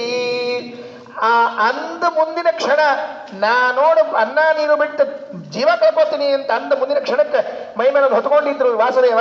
ತೆಗೆದ್ರು, ಪರ್ರಂತ ಹರಿದು ಬಿಟ್ರು. ಹರಿದು ಲಂಗೋಟ್ ಹಾಕೊಂಡು ನಿಂತ್ಕೊಂಡ್ಬಿಟ್ರು. ನೀವೇನ್ ಮಾಡ್ತೀರಿ ಮಾಡ್ಕೊಂಡು ಅನ್ನೋದು ಬೇರೆ, ಮಾಡೋದು ಬೇರೆ ಆಗ್ತದೆ. ಕೆಲವರು ನಾನು ಸಾಯ್ತೀನಿ ಬಿಡ್ರಿ, ಹಾರ್ಕೋತೀನಿ ಬಿಡ್ರಿ. ಏನು ಹಾರ್ಕೋತಾರೆ? ಹಾರ್ಕೊಳ್ಳೋದಿಲ್ಲ, ಏನು ಬರೀ ಅಂತಿರ್ತಾರೆ. ಒಮ್ಮೆ ಹಾರ್ಕೊಂಡ್ಮೇಲೆ ಗೊತ್ತಾಗ್ತದೆ, ಇನ್ನೊಮ್ಮೆ ಹಾರ್ಕೋಬಾರ ಜನ್ಮದಾಗ ಅಂತ ತಿಳ್ಕೊಂಡು. ಅದು ಹಂಗೆ ಸುಲಭ ಇರಂಗಿಲ್ಲ, ಹಂಗೆ ಸುಲಭ ಇರಂಗಿಲ್ಲ ಅದು. ಅಂದ ಕ್ಷಣೇನ ಆ ಕ್ಷಣ ಒಂದು ಕ್ಷಣ ವಿಚಾರ ಮಾಡಲಿಲ್ಲ. ಕೌಪೀನ ಧರಹ, ಕೌಪೀನ ಹಾಕೊಂಡ್ಬಿಟ್ರು. ಹೇಗೆ ಹಾಕೊಂಡ್ರು? ಪಟಂ ವಿದಾರ್ಯ, ಪಟಂ ವಿದಾರ್ಯ, ಬಟ್ಟೆಯನ್ನು ಹರಿದು ನಿಜಂ ಪಟಂ ವಿದಾರ್ಯ ಹೇತಾತ ಕುರುಶ್ವ ಸಾಹಸಂ. ಅದೇನೋ ಮಾಡ್ಕೋತೀನಿ ಅಂದ್ರಲ್ಲ, ಮಾಡ್ಕೊಡ್ರಿ ನೋಡಂತೆ. ಇತೀವ ಮುಕ್ತ್ವಾ, ಹಿಂಗನ್ನೋದ ತಂದೆಗೆ ಯಾರಿಗಾದ್ರು? ಈ ಜಾಗದಲ್ಲಿ ಬೇರೆ ಯಾರಾದರೂ ಮಕ್ಕಳು ಇದ್ದಿದ್ರೆ ಈ ಬೇಡಬೇಕಪ್ಪ ಸೊಳ್ಳೆ ಯಾಕ, ನಮ್ಮಪ್ಪ ಸೊಳ್ಳೆ ಸಾಯ್ತಾನಂತಾನ, ಇಷ್ಟೆಲ್ಲ ದೇಹ ಕೊಟ್ಟ ತಂದೆ ತಾಯಿಗಳು, ಇವರಿಗೆಲ್ಲ ಯಾಕೆ ನಾವು ದುಃಖ ಕೊಡಬೇಕು ಅಂತ ಹೇಳಿ ಸ್ವಾಮಿಗಳಿಗೆ ಒಂದು ನಮಸ್ಕಾರ ಹಾಕಿ ಸೀದಾ ಅಪ್ಪನ ಜೊತೆ ಹೊಂಟ್ಬಿಡ್ತಿದ್ವಿ. ನಮ್ಮ ವಾಸುದೇವಂದ ಆ ಪೈಕಿ ಆ ಜಾತಿದಲ್ರಿ ನಮ್ಮ ಹುಡುಗಿದ್ದು, ಇದು ಆ ಜಾತಿಗಳು ಬರುವುದಿಲ್ಲರಿ ಆ ಹುಡುಗಿದ್ದು. ಶುಭಾಂತರಾಯಂನ ಭವಾಂಶ್ಚರ್ಯ ರೀತಿ ಒಳ್ಳೆ ಕೆಲಸಕ್ಕೆ ಅಡ್ಡಿ ಹಾಕಬಾರ್ದು. ಮಗ ಒಂದು ಒಳ್ಳೆ ಕೆಲಸ ಮಾಡ್ಲಿಕ್ಕೆ ಹೊರಟಾಗ ನೀವ್ಯಾಕೆ ಅಡ್ಡ ಆಗ್ತಾ ಇದ್ದೀರಿ? ನಮಗೇನಾಗ್ಬಿಡ್ತದ್ರಿ, ಇದು ಸನ್ಯಾಸ ತಗೊಳ್ಳೋದು ಅಂತ ಅನ್ನೋದು ಒಂದು ಒಳ್ಳೆ ಕೆಲಸ ಅಂತ ಗೊತ್ತಿಲ್ಲ. ಶ್ರೀಮದಾಚಾರ್ಯರು ಗೀತಾಭಾಷ್ಯದಲ್ಲಿ ಹೇಳುವಾಗ ಸನ್ಯಾಸಸ್ತು ತುರೀಯೋ ಮೇ ನಿಷ್ಕ್ರಿಯಾಖ್ಯ ಸಧರ್ಮಕಃ ನತಸ್ಮಾತ್ ಉತ್ತಮ ಧರ್ಮೋ ಲೋಕೆ ಕಶ್ಚನ ವಿದ್ಯತೆ ಅಂತಾರೆ. ಸನ್ಯಾಸ ಸ್ವೀಕಾರಕ್ಕಿಂತ, ಸನ್ಯಾಸಾಶ್ರಮಕ್ಕಿಂತ ಶ್ರೇಷ್ಠವಾದ ಧರ್ಮ ಇನ್ನೊಂದು ಇಲ್ವೇ ಇಲ್ಲ. ಯಾಕೆ? ತದ್ಭಕ್ತೋಪಿ ಯಜ್ಞಚ್ಛೇದ ತದ್ಗೃಹಸ್ಥೋ ನ ಧಾರ್ಮಿಕ ಸನ್ಯಾಸೇತು ವೈ ತುರೀಯೇ ಮಮ ಪ್ರೀತಿ ಗರೀಯಸಿ. ಸನ್ಯಾಸದಲ್ಲಿ ನನಗೆ ಬಹಳ ಪ್ರೀತಿ ಇದೆ ಅಂತ ಹೇಳ ದೇವರು. ಅಂಥದ್ದು ನೀವು ಹಿಂಗೆಲ್ಲ ಅಡ್ಡ ಬರ್ತೀರಾ ಅಲ್ರಿ? ಅಪ್ಪಗ ಮಗ ನೀ ಸಾಯ್ತೀರಿ ಸಾಯ ಅನ್ನೋದ ಇಲ್ರಿ? ನೀ ಒಬ್ಬ ಏನು ಮಾಡ್ಕೊತೀವಿ ನೋಡ್ತೀನಿ ಅಂತಂದ್ರೆ ಹೆಂಗಂದ್ರೆ ಹೇಳಿರೋಣ ಅಂತ. ಈ ತಂದೆ ಮಾತಾಡಿದ್ದಕ್ಕೂ ಮಗ ಮಾಡಿದ್ದಕ್ಕೂ ಏನಾದರೂ ಹೊಂದಾಣಿಕೆ ಇದೆಯಾ? ಎಷ್ಟು ವಿಶ್ವಾಸ ನಡಿಲ್ಲ ಈ ವಾಸುದೇವನಿಗೆ ಅಂತಂದ್ರೆ ನಮ್ಮಪ್ಪ ಸಾಯ್ಲಿಕ್ಕೆ ಸಾಧ್ಯ ಇಲ್ಲ. ಅವನು ತಾಪದಲ್ಲಿ ದುಃಖದಲ್ಲಿ ಹೇಳಿದ್ದಾನೆ ವಿನಃ ನಿಜವಾಗಿ ಅಂಥ ಕೆಲಸ ಮಾಡೋದಿಲ್ಲ. ಯಾಕೆ? ಶಾಸ್ತ್ರಾಧ್ಯಯನದ ಹಿನ್ನೆಲೆ ಇದೆ ಅವನಿಗೆ. ಶಾಸ್ತ್ರದಲ್ಲಿ ಓದುವಾಗ ಆತ್ಮಹತ್ಯೆ ಮಹಾಪಾಪ ಅಂತ ಹೇಳ್ಯಾರ. ಆತ್ಮಹತ್ಯೆ ಮಾಡಿಕೊಂಡ್ರೆ ಅಂತರ್ಪಿಶಾಚಿಗಳ್ರಿ. ಈ ಕಡೆ ಅಕಡೂ ಇಲ್ಲ, ಆ ಕಡೆ ಈ ಕಡೆಯೂ ಇಲ್ಲ ಅಂತಿರ್ತಾರೆ ನೋಡ್ರಿ. ನ ಘರ್ಕ ನ ಘಾಟಕ ದೋಭಿಕ ಕುತ್ತ ಅಂತಿರ್ತಾರಲ್ಲ, ಆ ಸ್ಥಿತಿ ಬರ್ತದಂತ. ಸಾಯ್ಬಾರ್ದು. ಆತ್ಮಹತ್ಯೆ ಎಂದೂ ಮಾಡಿಕೊಳ್ಬಾರ್ದು. ತಾನಾಗೆ ಸಾಯ್ಲಿಕ್ಕೆ ರೆಡಿ ಇರಂಗಿಲ್ಲ, ಇನ್ನು ಆತ್ಮಹತ್ಯೆ ಮಾಡ್ಕೊತಿರ್ತಾರೆ, ಮಾಡಿಕೊಳ್ಬಾರ್ದು ಆತ್ಮಹತ್ಯೆಯನ್ನು. ಅಂಥದ್ದು ನಮ್ಮಪ್ಪ ಶಾಸ್ತ್ರದ ಹಿನ್ನೆಲೆ ಇದ್ದವರು ಆತ್ಮಹತ್ಯೆ ಮಾಡಿಕೊಳ್ಳೋದಿಲ್ಲ. ಏನೋ ಮಗನ ಮೇಲಿನ ಪ್ರೀತಿಯಿಂದ ಹಂಗೆ ಅಂದಿದ್ದಾರೆ ಅಂತ ಒಂದರ್ಥ. ಅಥವಾ ಇನ್ನೊಂದು ಮಾತು ಹೇಳ್ತಾರೆ, ಏನು ಅಂತ, ಅವರೇನು ಸಾಯ್ತಾರೆ? ಯಾಕ? ಇಲ್ಲಿದ್ದಿಲ್ಲ ನಾನು ಇದ್ದೀನಲ್ರಿ. ನಾನು ಪ್ರಾಣ ತೆಗಿಬೇಕು ಅಂದ್ರೆ ಯಾರ್ದಾರು ಪ್ರಾಣ ಹೋಗುತ್ತೆ. ನಾನು ತೆಗಿಬಾರದು ಅಂದ್ರೆ ಅವ್ರು ಮ್ಯಾಲಿಂದಲ್ಲ ತೆಳಗಿಂದ ಎಲ್ಲಿ ಬಿದ್ರು ಏನಾಗ. ಒಬ್ಬವ ಆತ್ಮಹತ್ಯೆ ಮಾಡ್ಕೋಬೇಕಂತ ಹೋಗಿದ್ದಂತ. ಹೋಗ್ಬೇಕಾದ್ರೆ ಒಂದು ಹಗ್ಗ ಉರುಳು ಹಾಕ್ಕೊಳ್ಳಿಕ್ಕೆ, ಹಗ್ಗದ ಜೊತೆಗೆ ಒಂದು ಪೆಟ್ರೋಲ್ ಡಬ್ಬಿ, ಒಂದು ಕಡ್ಡಿ ಪೆಟ್ಟಿಗೆ, ಆಮೇಲೆ ಒಂದು ಪಿಸ್ತೂಲು, ಇಷ್ಟು ತಗೊಂಡಿದ್ದಂತ. ಯಾಕೆ? ಒಂದು ಮಿಸ್ ಆಗ್ಲಾರ್ದಂಗೆ ನಾ ಸಾಯ್ಬೇಕು ಅಂತ ಹೋಗಿದ್ದಂತ. ಅಕಸ್ಮಾತ್ ಉರುಳು ಹಾಕ್ಕೊಳ್ಳೋದು ತಪ್ಪಿದ್ರೆ ಗುಡ್ ಹಾಕ್ಕೊಳ್ಳೋದು, ಅದು ಏನರ ಆದರೆ ಪೆಟ್ರೋಲ್ ಹಾಕ್ಕೊಂಡು ಕಡ್ಡಿಗೆ ಇಟ್ಕೊಳ್ಳೋದು, ಇಷ್ಟು ವಿಚಾರ ಮಾಡಿದ್ದಂತವ. ಇಷ್ಟು ವಿಚಾರ ಮಾಡಿ ನೋಡಿದ ಯಾರು ಇದ್ದಿದ್ದಿಲ್ಲ. ಒಂದು ಹಳ್ಳದ ದಂಡಿ ಮೇಲೆ ಒಂದು ದೊಡ್ಡ ಮರ ಇತ್ತು, ಒಂದು ಹಳ್ಳ ಕೆಳಗೆ ಒಂದು ದೊಡ್ಡ ಮರ ಇತ್ತು. ಆ ಮರದ ಮೇಲೆ ಹತ್ತಿದ, ನೋಡಿದ ಯಾರಿಲ್ಲ, ಇನ್ನು ನನಗೆ ಸಾಯ್ಲಿಕ್ಕೆ ಯಾರು ಸಾಯ್ಲಿಕ್ಕೆ ತಡೆಯಲಿದ್ದು ಯಾರು ಬರೋದಿಲ್ಲ ಅಂತ ಹೇಳಿ ಗೊತ್ತಾಗಿ ಹಗ್ಗ ಹಾಕ್ಕೊಂಡ ಕುತ್ತಿಗೆ. ಹಗ್ಗ ಹಾಕ್ಕೊಂಡ ಮೇಲೆ ಒಂದು ಸಂಶಯ ಬಂತು, ಅಕಸ್ಮಾತ್ ಈ ಮರದ ಟೊಂಗಿ ಏನಾದರೂ ಲೂಸ್ ಇತ್ತು, ನಾನು ಉರುಳು ಹಾಕ್ಕೊಂಡಾಗ ಮುರಿದು ಬಿಟ್ಬಿಟ್ರೆ ಬೇಡ ಅಂದ. ಅದಕ್ಕೆ ಆ ಪೆಟ್ರೋಲ್ ಸುರ್ಕೊಂಡು ಸುಮ್ಮನೆ ಏನು ಸುರ್ಕೊಂಡ ಮೈ ಮೇಲೆ, ಕಡ್ಡಿಗೆ ಹೊರ್ಕೊಂಡು ಕೈ ಹಿಡ್ಕೊಂಡ. ಇಷ್ಟು ಆಗಿ ಅಕಸ್ಮಾತ್ ಈ ಕಡ್ಡಿ ಆರು ಹೋಗ್ಬಿಟ್ರೆ ಏನು ಮಾಡ್ಬೇಕು ಅಂತ ಆ ಪಿಸ್ತೂಲ್ ಹಿಡ್ಕೊಂಡ. ಅವನು ಅನ್ಕೊಂಡ, ಇಷ್ಟು ನಾನು ಪೂರ್ಣ ನಿರ್ಧಾರ ಮಾಡಿಕೊಂಡಾಗ ಸ್ವಂತಕ್ಕೆ ಯಮದೇವರು ಬಂದರೂ ಕೂಡ ನನಗೇನು ಮಾಡ್ಲಿಕ್ಕೆ ಸಾಧ್ಯ ಇಲ್ಲ ಅಂತ ಢಣ್ಣಂದ. 2 ನಿಮಿಷ ಆದ್ಮೇಲೆ ಕೆರೆ ಒಳಗೆ ಬಿದ್ದಿದ್ದರೆ ಅವ. ಕೆರೆ ಒಳಗೆ ಬಿದ್ದಿದ್ದ, ಮತ್ತೆ ಎದ್ದು ಬಂದು ಮನೆಗೆ ಹೋದವ. ಏನಾಯ್ತು ಅಂತ ಪ್ರಶ್ನೆ. ಉರುಳು ಹಾಕೊಂಡಿದ್ದ, ಕೈಯಾಗಿ ಪಿಸ್ತೂಲ್ ಹಿಡ್ಕೊಂಡಿದ್ದ, ಚುಮ್ನೆಣ್ಣೆ ಹಾಕೊಂಡಿದ್ದ, ಕೈಯಾಗಿ ಕಡ್ಡಿಗೆ ಇಟ್ಕೊಂಡಿದ್ದ, ಇಷ್ಟಾದರೂ ಮನೆಗೆ ಹೆಂಗೆ ಹೋದವ ಅಂತಂದ್ರೆ ಅದೇನು ಪಿಸ್ತೂಲ್ ಹಿಡ್ಕೊಂಡಿದ್ನಲ್ಲ ಅವ ಹಣಿಗೋ ಕುತ್ತಿಗೆ ಇಟ್ಕೊಂಡಿದ್ದು ಸ್ವಲ್ಪ ಮುಂದೆ ಇಟ್ಕೊಂಡಿದ್ದಂತವ. ಹಂಗಾಗಿ ಇದು ಢಣ್ ಅಂತ ಹಿಂಗಂತ ಆ ಹಗ್ಗ ಕಟ್ಟಾಗ್ಬಿಡ್ತದೆ. ಆ ಮ್ಯಾಲೆ ಇರ್ತಲ್ಲ ಹಗ್ಗ ಕಟ್ಟಾತು. ಹಗ್ಗ ಕಟ್ಟಾದ್ಮೇಲೆ ಇವಾಗ ಕಡ್ಡಿಯನ್ನು ಕೊರ್ಕೊಂಡು ಹಿಡ್ಕೊಂಡಿದ್ನಲ್ಲ, ನದ್ಯಾಕೆ ಬಿದ್ದ? ಚುಮ್ನೆಣ್ಣೆ ಹೋಯ್ತು, ಕಡ್ಡಿನೂ ಹೋಯ್ತು, ಗುಂಡು ಹೋಯ್ತು, ಎಲ್ಲ ಹೋಯ್ತು. ಕೊನೆಗೆ ಮನೆಗೆ ಬಂದ. ಹೆಂಡತಿ ಕೇಳಿದ್ರೆ ಆತ್ಮಹತ್ಯೆ ಮುಗೀತು ಬರೀ ಊಟ ಕೊಡು ಬಂದೆ ಅಂತ. ಅದಕ್ಕೆ ಇವು ನಾವು ಸಾಯಬೇಕು ಅಂತ ಇಟ್ಕೊಂಡ್ರೆ ಆಗಂಗಿಲ್ಲ. ನಮ್ಮ ಕೈಯಾಗಿಂದಲ್ರಿ ಅದು ಪ್ರಾಣದೇವರ ಕೈಯಾಗಿದ್ದು. ಪ್ರಾಣದೇವರು ಮನಸ್ಸು ಮಾಡಿದರೆ ಮಾತ್ರ ಇವನು ಉಳಿತಾನೆ. ಅವ್ರ ಮನಸ್ಸು ಮಾಡಲಿಲ್ಲ ಅಂದ್ರೆ ಇವರು ಏನು ಪ್ರಯತ್ನ ಮಾಡಿದ್ರು ಉಳಿಯೋದು. ಅದಕ್ಕೆ ಹೇಳಿದ್ರು ಅಪ್ಪನಿಗೆ, ಅಪ್ಪ ಹಾಗೆ ಮಾಡಬೇಡ, ಶುಭ ಕಾರ್ಯಕ್ಕೆ ಅಡ್ಡಿ ಮಾಡಬೇಡ್ರಿ ನೀವು. ಕ್ಷಣೇನ ಕೌಪೀನ ಧರೋ ನಿಜಂ ಪಟಂ ವಿದಾರ್ಯಗೆ ತಾತ ಕುರುಶ್ವ ಸಾಹಸಂ ಇತೀವ ಮುಕ್ತ್ವಾ ಪ್ರಭುರಬ್ರವೀತ್ ಪುನಃ ಶುಭಾಂತರಾಯಂ ನ ಭವಂಶ್ಚರೇದಿತಿ. ನಮ್ಮ ಮಕ್ಕಳು ಅಕಸ್ಮಾತ್ ಏನಾದರೂ ಒಂದು ಸತ್ಕಾರ್ಯವನ್ನು ಮಾಡ್ತಾ ಇದ್ರೆ, ಒಳ್ಳೆ ಕೆಲಸ ಮಾಡ್ತಾ ಇದ್ರೆ ನಾವು ಅಡ್ಡಾಗಬಾರ್ದು. ಅಡ್ಡಾಗಿ ಅವ್ರಿಗೆ ಕೆಡಿಸೋ ಕೆಲಸ ಮಾಡಿಸ್ಲಿಕ್ಕೆ ಹೋಗ್ಬಾರ್ದು. ಅದೇನೋ ಪಾಪ ಉತ್ಸಾಹದಿಂದ ಸಂಧ್ಯಾವಂದನೆ ಮಾಡ್ತೀನಿ, ಜುಟ್ಟು ಬಿಡ್ತೀನಿ, ಪಾಠಕ್ಕೆ ಹೋಗ್ತೀನಿ, ಸುಮ್ಕೂಡು. ನಮ್ಮ ಮನೆಯಾಗ ಯಾರು ಹೋಗ್ಯಾರ ನೀ ಹೋಗ್ತಿ, ಮನೆ ಮರ್ಯಾದೆ ಕಳಿತೇನು? ನಮ್ಮ ತಾತ ಮುತ್ತಾತಂದ್ರು ಕೂಡ ಇಲ್ಲಿ ತನಕ ಹೋಗಿಲ್ಲ, ನೀನು ಹೋಗ್ತಿ ಅಂತ ಹೇಳಿ ಅವ್ನು ಬೈದು ಏಕಾದಶಿ ಮಾಡ್ತಾನೆ ಅಂತಂದ್ರೆ ಕೆಲವು ಏಕಾದಶಿ ಮಾಡ್ತೀಯ ಏನು ಸಾಯೋ ವಯಸ್ಸಾಗಿದೆ ನಿನಗೆ? ಸಾಯೋ ವಯಸ್ಸಾದ್ರೆ ಮಾಡ್ಬೇಕು ಏಕಾದಶಿ ಈಗ ಮಾಡ್ತಾರಲ್ಲ ಅಂತ ಬೈದು ಕೂಡಿಸೋರು ಇರ್ತಾರೆ ಎಷ್ಟು ಮಂದಿ. ಅಕಸ್ಮಾತ್ ಏನಾದರೂ ಅತ್ತಿ ವಿಷ್ಣು ಪಂಚಕ ಮಾಡ್ಲಾರ್ದ ಸೊಸಿ ಮಾಡ್ಲಿಕ್ಕೆ ಹೊಂಟಿದ್ರು ಅಂತ ಇಟ್ಕೊಳ್ರಿ. ನಿಮ್ಮ ಅತ್ತೆಯವರೇ ಮಾಡಿಲ್ಲ, ನೀ ಮಾಡ್ತೀನಿ ಊರಾಗ ಮರ್ಯಾದೆ ತೆಗಿಬೇಕಂತ ಮಾಡಿ. ಸುಂದರಾಬಾಯಿ ಸೊಸಿ ವಿಷ್ಣು ಪಂಚಕ ಮಾಡಿಲ್ಲಂತ? ಸುಂದರಾಬಾಯಿ ಮಾಡಿಲ್ಲಂತ, ಮುಗೀತು ಕೆಲಸ. ಅಯ್ಯ ಬಾರ ನೀ ಮಾಡಲ್ಲ, ನೀ ಸೊಸಿ ಅದು ಸಂತೋಷ ಪಡ್ಬೇಕು.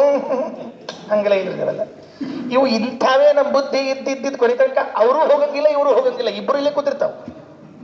ಅದಕ್ಕೆ ಮಕ್ಕಳು ಮಾಡುವ ಕೆಲಸಕ್ಕೆ, ಸೊಸೆಂದ್ರ ಮಾಡುವ ಕೆಲಸಕ್ಕೆ ಯಾರಿಗೂ ನಮ್ಮ ಕೈಲಿ ಆಗಂಗಿಲ್ಲಲ್ಲ. ನೀವು ಮಾಡ್ತಿರಲ್ಲ, ಬಹಳ ಸಂತೋಷ, ಮಾಡ್ರಿ, ನಾವು ನಿಮ್ಮ ಜೊತೆಗಿದ್ದೀವಿ, ಸಹಾಯ ಮಾಡ್ತೀವಿ, ಕೈ ಜೋಡಿಸ್ತೀವಿ ಅನ್ಬೇಕ ವಿನಃ ಸಾಕು ಸುಮ್ಕೂಡ್ ಬದಲ ದೊಡ್ಡೇನೋ ಉದ್ಧಾರ ಆಗೋರ್ಗತೆ ಆ ಮಾಡೋರಿಗೆಲ್ಲ ಡಿಸ್ಕರೇಜ್ ಮಾಡಿ ಅವು ಇನ್ನು ಜನ್ಮ ಜನ್ಮಾಂತರಕ್ಕೂ ಇಷ್ಟು ಪಂಚಕ ಅಂದಿರ್ಬಾರ್ದು. ಹಂಗೆ ಮಾಡಿ ಕೈ ಬಿಟ್ಟು ಹಂಗೆ ಮಾಡ್ಬಾರ್ದು.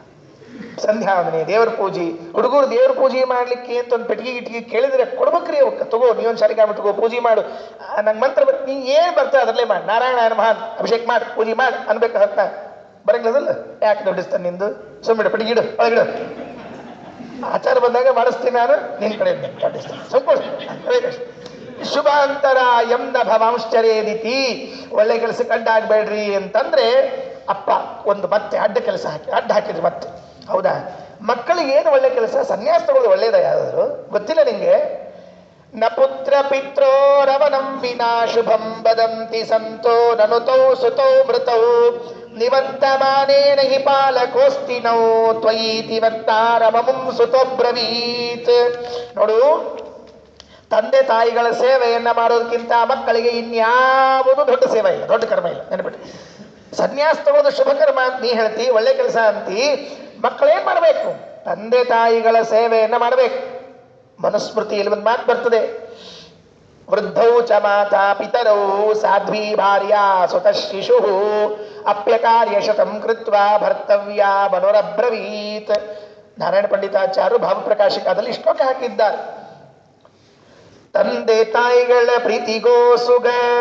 ಜಗನ್ನಾಥದಾಸರು ಹರಿಕಥಾಮೃತಸಾರದ 14ನೇ ಸಂಧಿ ಒಂದು ಮಾತು ಹೇಳ್ತಾರೆ, ತಂದೆ ತಾಯಿಗಳ ಪ್ರೀತಿಗೋ ಸುಗ ನಿಂದ್ಯ ಕರ್ಮವ ತೊರೆದು ವಿಹಿತಗಳೊಂದು ಮೀರದೆ ಸಂಘ ಕರ್ಮಗಳಾಚರಿಸುವರು ವಂದನೀಯರಾಗಿ ಇಳೆಯೊಳಗೆ ದೈನಂದಿನದಿ ದೈಶಿಕ ದೈಹಿಕ ಸುಖದಿಂದ ಬಾಳ್ವರು ಬಹು ದಿವಸದಲ್ಲಿ ಕೀರ್ತಿಯುತರಾಗಿ. ತಂದೆ ತಾಯಿಗಳ ಪ್ರೀತಿಗೋ ಸುಖ, ತಂದೆ ತಾಯಿ ಸೇವೆ ಮಾಡಬೇಕು. ಪಿತೃಗಣ ಸಂಧಿಯಲ್ಲಿ ಹೇಳುವಾಗ ಈ ಮಾತನ್ನಂತಾರೆ, ಮಕ್ಕಳ ಕರ್ತವ್ಯ ಏನು? ತಂದೆ ತಾಯಿಗಳ ಸೇವೆ ಮಾಡೋರೇ ವಿನಃ ಬೇರೆದಲ್ಲ.